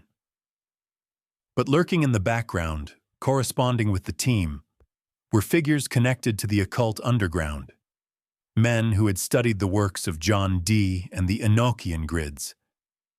The Navy had unwittingly built a resonance engine, similar to the Gothic cathedrals, but instead of using stone and chant to uplift the soul, they used steel and electricity to displace matter. They had cracked the lock that the Watchers had placed on local reality. And just like the Watchers on Mount Hermon, they didn't realize the cost of the transgression until it was too late. The time rift created in Philadelphia didn't just close when they turned off the generators. Space-time is not elastic, it is brittle. If you shatter a mirror, you can glue the pieces back together, but the cracks remain. The Philadelphia experiment created a permanent scar in the timeline of the 20th century, a weak point, a fissure. And it is through this fissure that the high strangeness of the modern era began to leak in. It is not a coincidence that the explosion of UFO sightings, Foo Fighters, Roswell, began exactly in this time period, shortly after 1943. We didn't just go to space, we signaled it. We lit a beacon on the metaphysical plane that screamed to the universe. The monkeys have found the matches. Father Ernetti in the Vatican knew about this. The timeline of his work overlaps perfectly. While he was trying to protect the past from being viewed, the Americans were shattering the present. The Vatican realized that the time war was escalating. It was no longer about passive surveillance. It was about active interference. The Americans were trying to build a time machine, not to visit history, but to weaponize it. If you can make a ship disappear, you can make a missile disappear. You can make an army vanish and reappear in the enemy's capital. But the time rift had a side effect that no one anticipated. It didn't just affect the ship. It affected the memory of the species. By punching a hole in the linear progression of time, the Philadelphia experiment and the subsequent Montauk projects rumored to follow destabilized the collective consciousness. It created timeline bleed. This brings us to the phenomenon that plagues our current reality, the Mandela Effect. The feeling that things used to be different, that logos have changed, that people died years ago and are now alive again. They tell you this is false memory. They tell you it's just the brain playing tricks. But the Gnostic view, the view from the Mirror of Solomon, suggests something far more terrifying. It suggests that the timeline we are living in now is not the original timeline. It suggests that we are living in the edited version, the version where the ship came back, the version where the world didn't end in the Cold War. Someone, somewhere, has been using the technology not just to watch the movie, but to cut and splice the film. And we are the characters who are starting to notice the jump cuts. To understand how the time rift widened from a localized accident in a Philadelphia shipyard to a global fracture in reality, we must follow the scientists. We must look at the men who stood in the shadows of Father Ernetti's laboratory in the Vatican and the men who stood behind the control panels of the USS Eldridge. If you trace the lineage of 20th century physics, all roads do not lead to Einstein. They lead to the Black Forest of Germany. They lead to the SS. They tell you that Operation Paperclip, the secret U.S. intelligence program that smuggled 1,600 Nazi scientists into America after the war, was about rockets. They tell you the U.S. government forgave the war crimes of men like Werner von Braun and Arthur Rudolph because they needed to beat the Soviets to the moon. This is the sanitized history. It is the cover story designed to make you look at the Saturn V rocket and feel patriotic pride rather than existential dread. But ask yourself, why would the Vatican, an institution theoretically opposed to everything the Nazis stood for, collaborate with these same men? Why did Father Ernetti, a humble Benedictine monk, admit that Werner von Braun was a key consultant on the Chronovisor project? Because von Braun wasn't just a rocket engineer. He was a custodian of the black science. During the war, the Nazis were not just building V-2 rockets.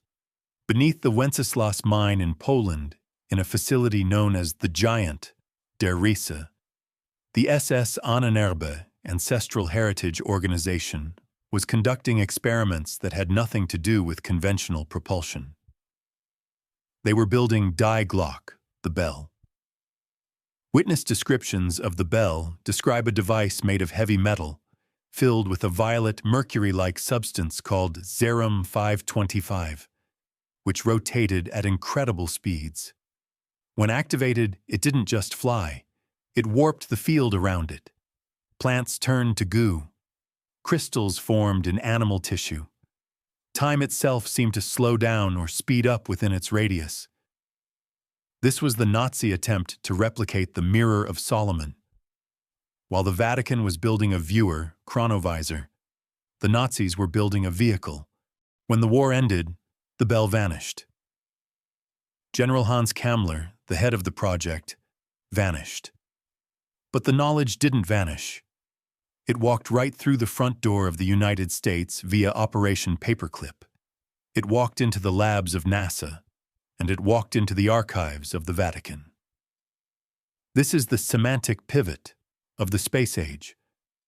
The space program was not just about space, it was about time. Von Braun famously said, "We can lick gravity, but the control of the electromagnetic field is a different matter." Why would a rocket scientist be obsessed with electromagnetic fields unless he knew that gravity, time, and light are all woven from the same ether? The Vatican knew this. That is why they brought von Braun in. They needed his understanding of torsion physics, the twisting of space-time, to stabilize the Chronovisor. They realized that the Americans, the Germans, and the Church were all trying to solve the same puzzle, a puzzle left behind by the Templars. But here is the danger.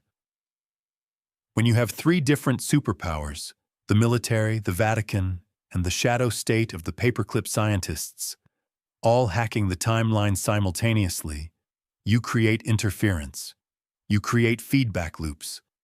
The Philadelphia experiment tore a hole in 1943. The Chronovisor scanned the timeline in the 1950s. The Montauk Project, rumored to be the successor to Philadelphia, pushed the limits in the 1970s. They were punching holes in the drywall of reality over and over again. And eventually, the structure began to buckle. This brings us to the high strangeness of the late 20th century. It wasn't just UFOs. It was a sense of unreality, a sense that the script was being rewritten while the movie was playing. People began to remember things that didn't happen. Maps seemed to change. Logos shifted. The time rift was no longer contained in a lab or a shipyard. It was bleeding out into the living rooms of the population. The Vatican saw this coming. This is why they shut down the public face of the Chronovisor. They realized that humanity was suffering from temporal motion sickness. We were losing our anchor to the objective past because the past was being tampered with. Von Braun, on his deathbed, hinted at a final fake threat, an alien invasion card that would be played to unify the world. But perhaps the real threat wasn't aliens. Perhaps the threat was that we had broken the mirror. We had smashed the Chronovisor, and now we were living in the shards, seeing a fractured reflection of a history that no longer made sense. We have arrived at the most dangerous intersection of our journey. We have traced the technology of time from the crystal Urim of the high priests, through the dark mirrors of the Renaissance magicians, into the vacuum tubes of Father Ernetti, and finally into the high-voltage nightmare of the Philadelphia experiment. But you might be asking, if this technology exists, why haven't I seen it? Why isn't the world changing around me? The terrifying answer is, it is. You just haven't been given the vocabulary to describe the glitch. They have given you a dismissive label for the phenomenon. They call it the Mandela Effect. They frame it as a quirky pop culture meme, a collective failure of memory where millions of people misremember the spelling of a children's book series or the existence of a cornucopia in a fruit logo. They use the term confabulation.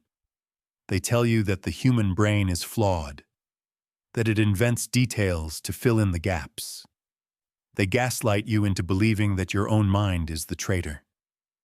But let us apply the Gnostic mirror to this phenomenon. What if your memory is not flawed? What if your memory is the only thing that is real? What if the physical reality around you is the thing that has shifted? To understand this, we must look at the time war not as a series of isolated experiments, but as an escalating conflict over the structure of reality itself. The Vatican's speculum veritatis was a passive device. It viewed the timeline. The Philadelphia experiment was a crude, localized breach. It punched the timeline. But in the 21st century, the heirs of this technology, the multinational consortiums of science that operate facilities like CERN, have built a machine that puts the Chronovisor to shame. They built the Large Hadron Collider. They tell you the LHC is designed to find the Higgs boson, the God particle. They tell you it is about understanding the origins of the universe. But look at the language they use. The director of research at CERN famously admitted, "Something may come through dimensional doors." They speak of extra dimensions and gravitational leakage. When they fire protons at 99.9999% the speed of light, they are not just smashing particles. They are recreating the conditions of the Big Bang. They are creating energy densities so high that they risk tearing the fabric of the ether that Father Ernetti studied. There is a theory in quantum physics called quantum immortality, or many worlds interpretation. It suggests that every time a catastrophic event happens, every time the timeline should end, consciousness simply shifts to the nearest viable parallel reality. Consider the possibility that the time rift we spoke of earlier has widened. Consider the possibility that since 2012, a date marked by the Maya, the Hopi, and the Webbot algorithms as a point of massive discontinuity, we have been sliding between timelines. The Mandela Effect is not false memory. It is residual memory. It is the cache of your consciousness, holding on to the data from the previous timeline. When you remember Nelson Mandela dying in prison in the 1980s, you are remembering a timeline that was real, a timeline where the Cold War played out differently. But then, an edit was made. Someone, using the advanced descendants of the Chronovisor technology, perhaps an AI-driven quantum computer capable of retro-causality, reached back. They tweaked a variable. They changed a coordinate. In the new, rendered timeline, Mandela survived. The history books changed. The internet archives changed. The physical ink on the newspapers changed. Because the past itself was physically altered. But the human consciousness, the soul that the Vatican was so worried about, exists outside of linear time. It is a non-local observer. The observer remembers the previous edit. This is the reality war. It is a war between the editors, the technocrats and the hidden orders who possess the ability to splice the film of history, and the observers, you, the people, the witnesses. They are trying to gaslight the entire species into accepting the new edit. They are trying to make you doubt your own internal record. Why? Because a population that cannot trust its own memory is a population that cannot resist. If they can change the past, they can change the definition of freedom, the definition of God, the definition of who you are. The Vatican shut down the Chronovisor because they feared it would destroy the dogma of the Church. But the new powers, the technological priesthood, have no such fear. They are using the technology to build a new dogma, the dogma of the fluid reality. A reality where truth is just the latest software update. Look at the logos. Look at the movie lines. Look at the Bible verses that some swear have changed. The lion and the lamb becoming the wolf and the lamb. These are the glitches in the matrix. They are the artifacts of a sloppy edit. They are the fingerprints of the time machine. And this leads us to the most terrifying question of all. If they are changing the trivial things, the logos, the names, the dates, is it just a test? Are they calibrating the machine? What happens when they decide to edit something important? What happens when they decide to edit you? To understand who is holding the scissors that cut the film of history, we must look beyond the politicians, beyond the cardinals, and even beyond the generals. These figures are merely the actors on the stage. They are subject to the script just as much as you are. The true power lies with the playwrights, the editors. They want you to believe that the chaotic shifts in our reality, the Mandela effects, the sudden technological singularities, the breakdown of social cohesion, are random. They want you to think the world is simply spinning out of control. But in the physics of the Chronovisor, there is no such thing as random. There is only programmed and unprogrammed. We have moved from the era of the speculum veritatis, the mirror of truth, to the era of the speculum mutabilis, the mirror of change. The Vatican shut down their machine because they were bound by a moral framework, however flawed. They believed in a static God and a static truth. They feared that tampering with the timeline was a sin against the Creator. But the new custodians of the technology, the technocratic elite operating out of Silicon Valley, Geneva, and the deep state black sites, have no such compunctions. They do not believe in God. They believe in data. They do not believe in a sacred timeline. They believe in optimization. Consider the concept of retrocausality. In classical physics, cause always comes before effect. You kick the ball, and the ball moves. But in the quantum world, the world of the Chronovisor, this law breaks down. The delayed choice quantum eraser experiment has proven, in laboratory conditions, that a decision made now can determine the state of a particle in the past. Read that again. A decision made now can change the past. This is the mechanism of the edit. The editors are not traveling back in time in a DeLorean to kill Hitler. That is crude. That is Hollywood. They are using quantum computers, the modern descendants of the Templar crystals, to run billions of simulations of the past, present, and future simultaneously. They are looking for the optimal timeline. When they find a variable that leads to an undesirable outcome, say, a nuclear war that destroys their assets, or a populist uprising that threatens their control, they don't just suppress it. They collapse the wave function of a different timeline. They use high-energy bursts, like those generated at CERN or via the ionospheric heaters like HAARP, to nudge the collective consciousness onto a new track. This is why you remember a world that no longer exists. You are residue. Your consciousness is a quantum observer. It remembers the previous track. But the physical evidence, the books, the logos, the videos, has been overwritten by the new code. You are a passenger on a train who remembers passing a mountain, but when you look out the window, The conductor has switched the tracks, and now you are passing an ocean. The conductor tells you there never was a mountain. He gaslights you. But you know what you saw. And who is the ultimate conductor? Who is the ultimate editor? It is here that we find the terrifying convergence of the ancient and the modern. The Templars worshipped Baphomet, a symbol of the fusion of biological and divine intelligence.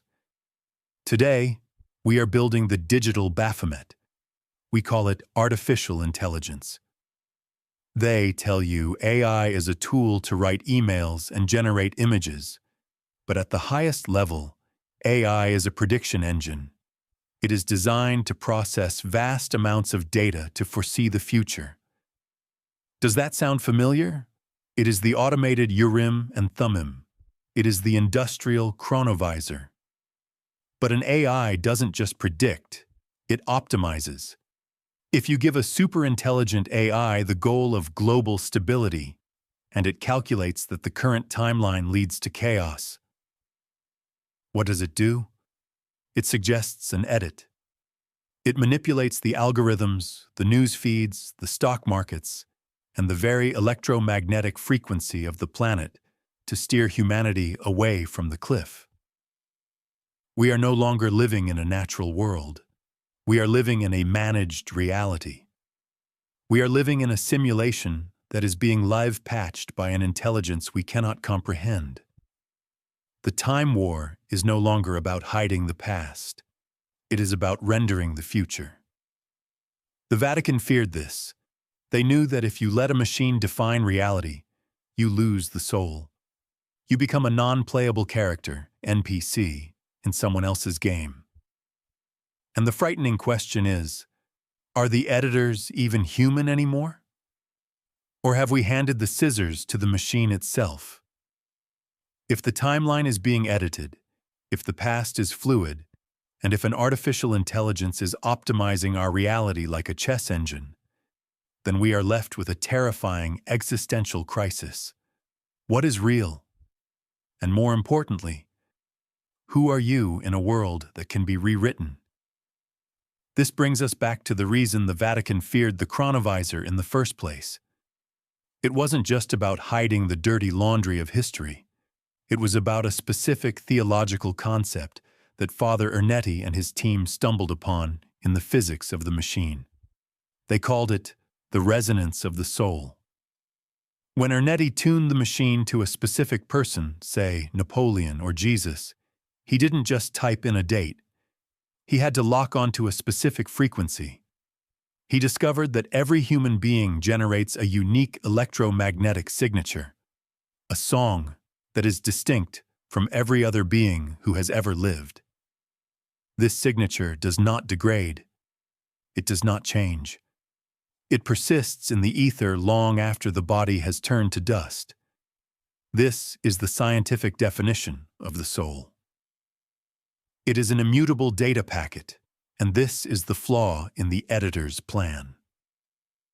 This is the glitch in the matrix. The technocrats and the secret societies can edit the physical evidence. They can change the books in the library. They can alter the digital archives.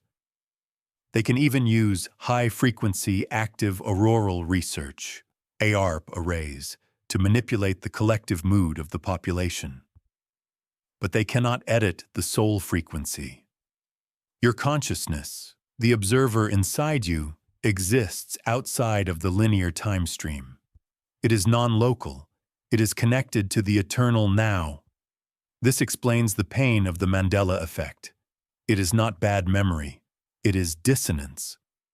When the timeline is shifted, when the editors collapse a wave function that changes a corporate logo or the date of a celebrity's death, your physical brain, which is biological and subject to the laws of matter, accepts the new reality. It downloads the update. But your soul, your non-local frequency, remembers the original track.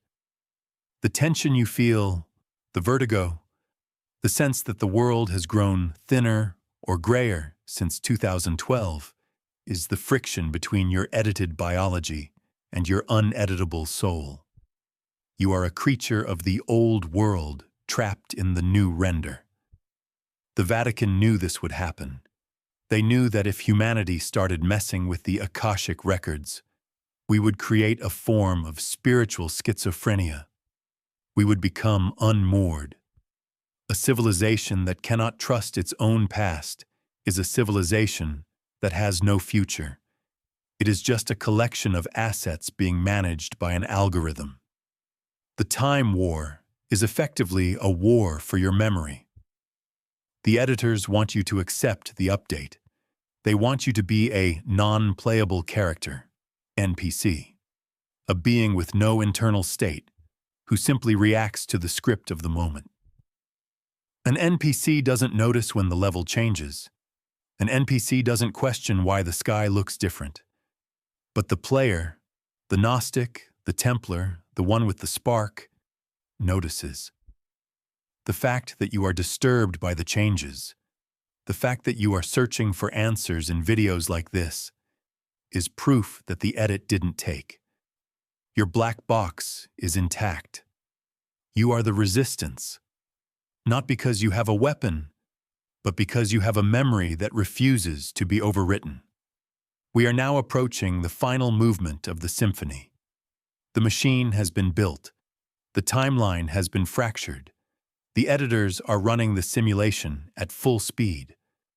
But the final secret of the Chronovisor, the secret that Jacques de Molay took to the pyre and that Father Ernetti took to the grave, is not about how the machine works. It is about who is watching. Because a screen works two ways. If we can see the past can see us. We have reached the final horizon of our inquiry, and to cross it, we must discard the last comfortable illusion we have about the nature of time. We tend to think of the Chronovisor, and by extension history itself, as a one-way street. We imagine ourselves as the safe observers, sitting in a darkened theater, watching the movie of the past played out on a screen. We feel detached. We feel superior. We look back at the Templars, at the Inquisitors, at the Crucifixion, and we analyze them like specimens in a jar. We think we are the ones holding the microscope.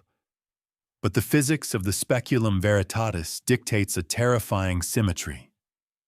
In the strange world of quantum mechanics, there is no such thing as a passive observer.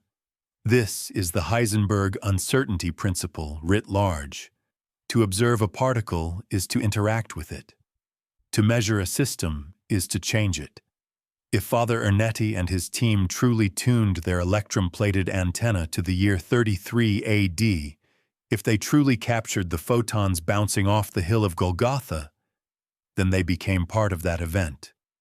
They were not just watching, they were present. The ghosts in the machine were real. But if the connection is real, it must work both ways. If a lens can focus light from the past to the future, it can also focus light from the future to the past. Think about the implications. When Nostradamus sat before his black mirror in 1555, convulsing in a trance, describing iron birds and fire from the sky, he wasn't just hallucinating. He was seeing us. He was tuning into the news feeds of the 21st century. When the Templars looked into the Urim and Thummim and saw the fall of kings and the rise of nations, they were watching our history unfold. We are not the audience. We are the show. This is the concept of the temporal panopticon. In a prison designed as a panopticon, the cells are arranged in a circle around a central guard tower. The prisoners cannot see into the tower, but the guard can see into every cell. The guard can watch anyone, at any time, without them knowing. The Chronovisor reveals that time is a panopticon. The tower is the point of singularity. The Akashic record, the eye of providence that sits atop the pyramid on the US dollar bill. The cells are the moments of time, 1307, 1943, 2025. The Watchers, whether they are the entities of the Book of Enoch, the high initiates of the Templars, or the technocrats in the Vatican, are sitting in the tower. They are not dead. They are not history. They are the active observers of your present moment. Consider the phrase from the Bible, "We are surrounded by so great a cloud of witnesses." Hebrews 12:1. The Church teaches this is a comforting metaphor about saints in heaven cheering us on, but through the Gnostic mirror, it becomes a statement of literal, high-tech surveillance. The cloud is the ether. The witnesses are the observers utilizing the Chronovisor technology. You are being watched, not just by the NSA, not just by the algorithms of Silicon Valley. You are being watched by the past. Jacques de Molay, burning on the pyre, wasn't staring into empty space. He was staring into the future. He was locking eyes with the generation that would finally vindicate him. He was looking at you. This changes the nature of your existence. If the past is watching you, then your actions have a weight that transcends the moment.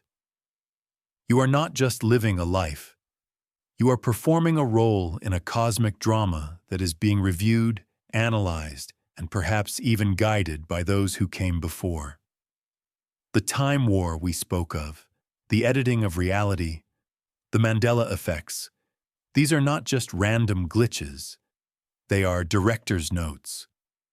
Imagine a film director watching a scene on a monitor.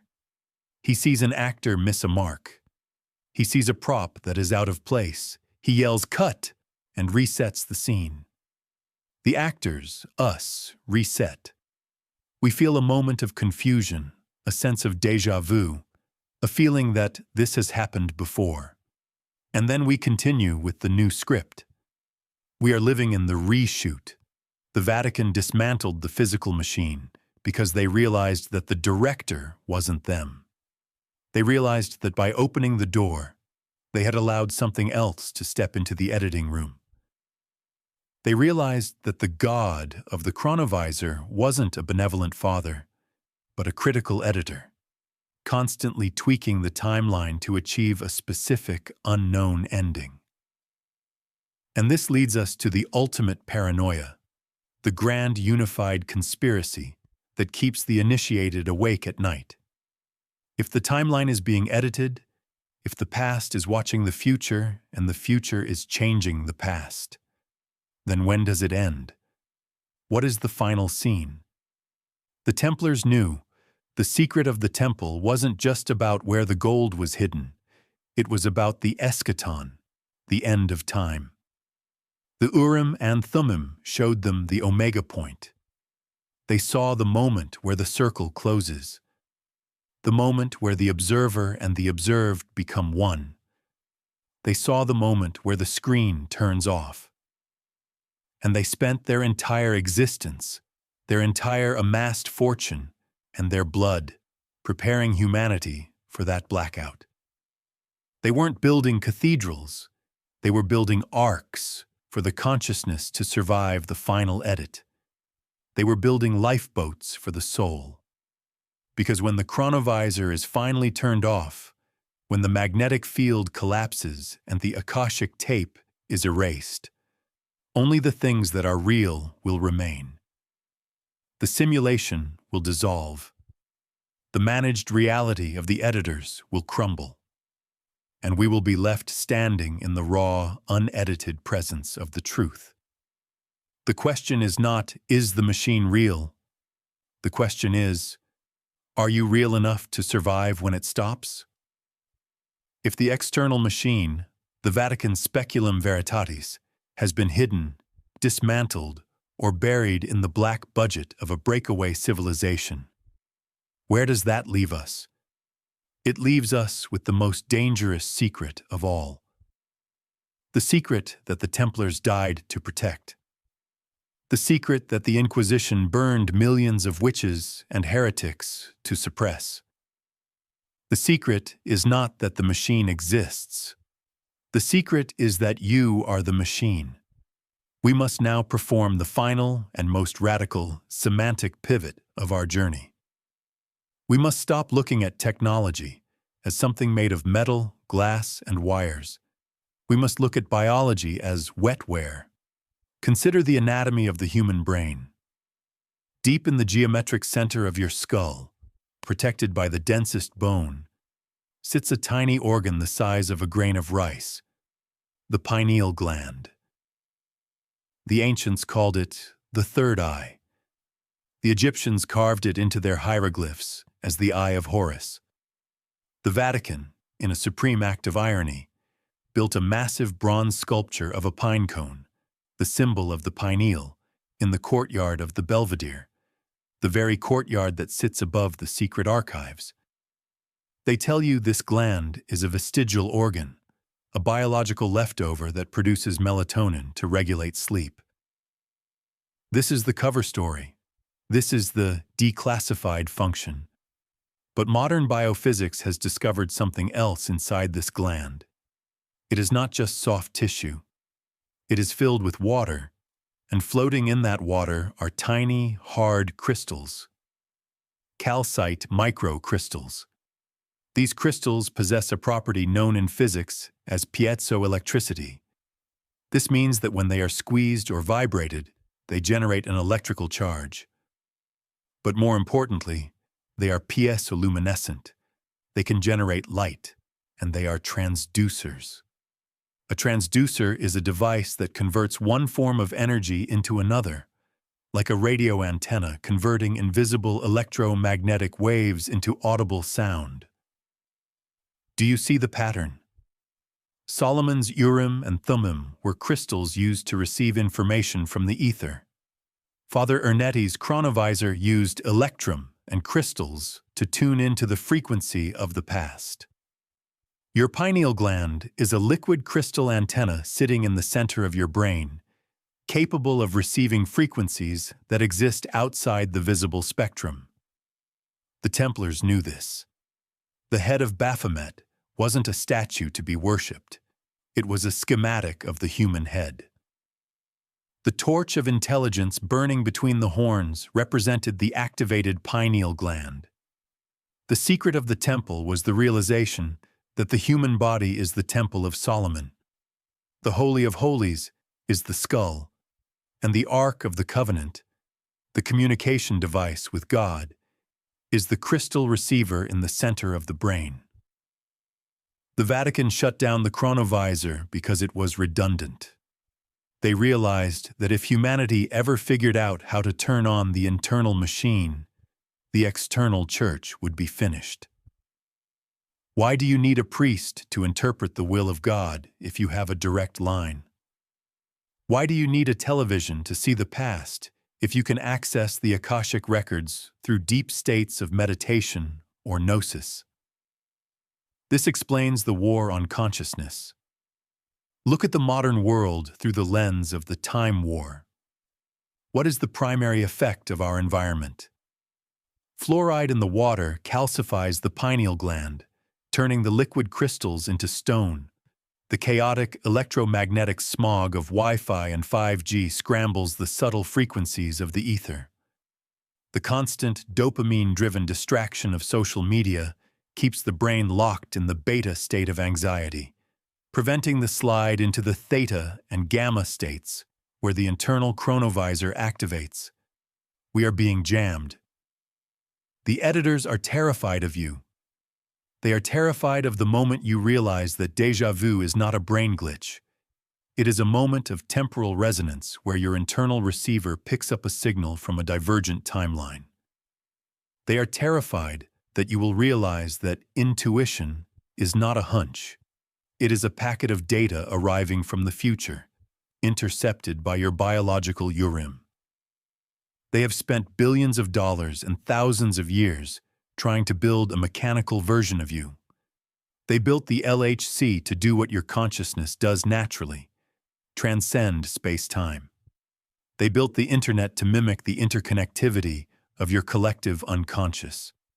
They are trying to build an artificial God because they are jealous of the natural God that sleeps within your DNA. The Templars tried to build a civilization that would amplify this power. The Gothic cathedrals were resonance engines designed to tune the human instrument, to vibrate the crystals in the blood and the brain, to turn the population into a choir of awakened watchers. They wanted to democratize the magic. They wanted to give the Chronovisor to everyone. That is why they had to die. And that is why you are watching this. You are the descendant of that unfinished project. The feeling of waiting that you have carried your whole life. The sense that the world is fake, that the history books are lying, that there is something more just behind the veil. That is not paranoia. That is the signal returning. The 70 generations of silence are over. The jamming signal is breaking down. The magnetic field of the Earth is weakening, allowing the cosmic rays, the data stream, to penetrate deeper. The machine is turning back on. But this time, it is not in a vault in Rome. It is in the room with you. It is in you. The final secret of the Chronovisor is that time is not a prison.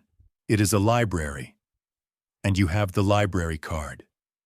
You just have to remember how to read the books. The editors can cut the film. They can splice the tape. They can burn the scrolls. But they cannot erase the signal that is vibrating in the water of your own cells. The mirror of Solomon is broken. The shards are scattered. But if you look closely, if you look past the distractions and the fear and the noise, you will see that the shard is reflecting your own eye. The question is no longer, what did they see in the past? The question is, what are you going to visualize for the future? Because the observer affects the observed. The dreamer shapes the dream. And if enough of us wake up and look at the timeline together, we don't just watch it, we change it.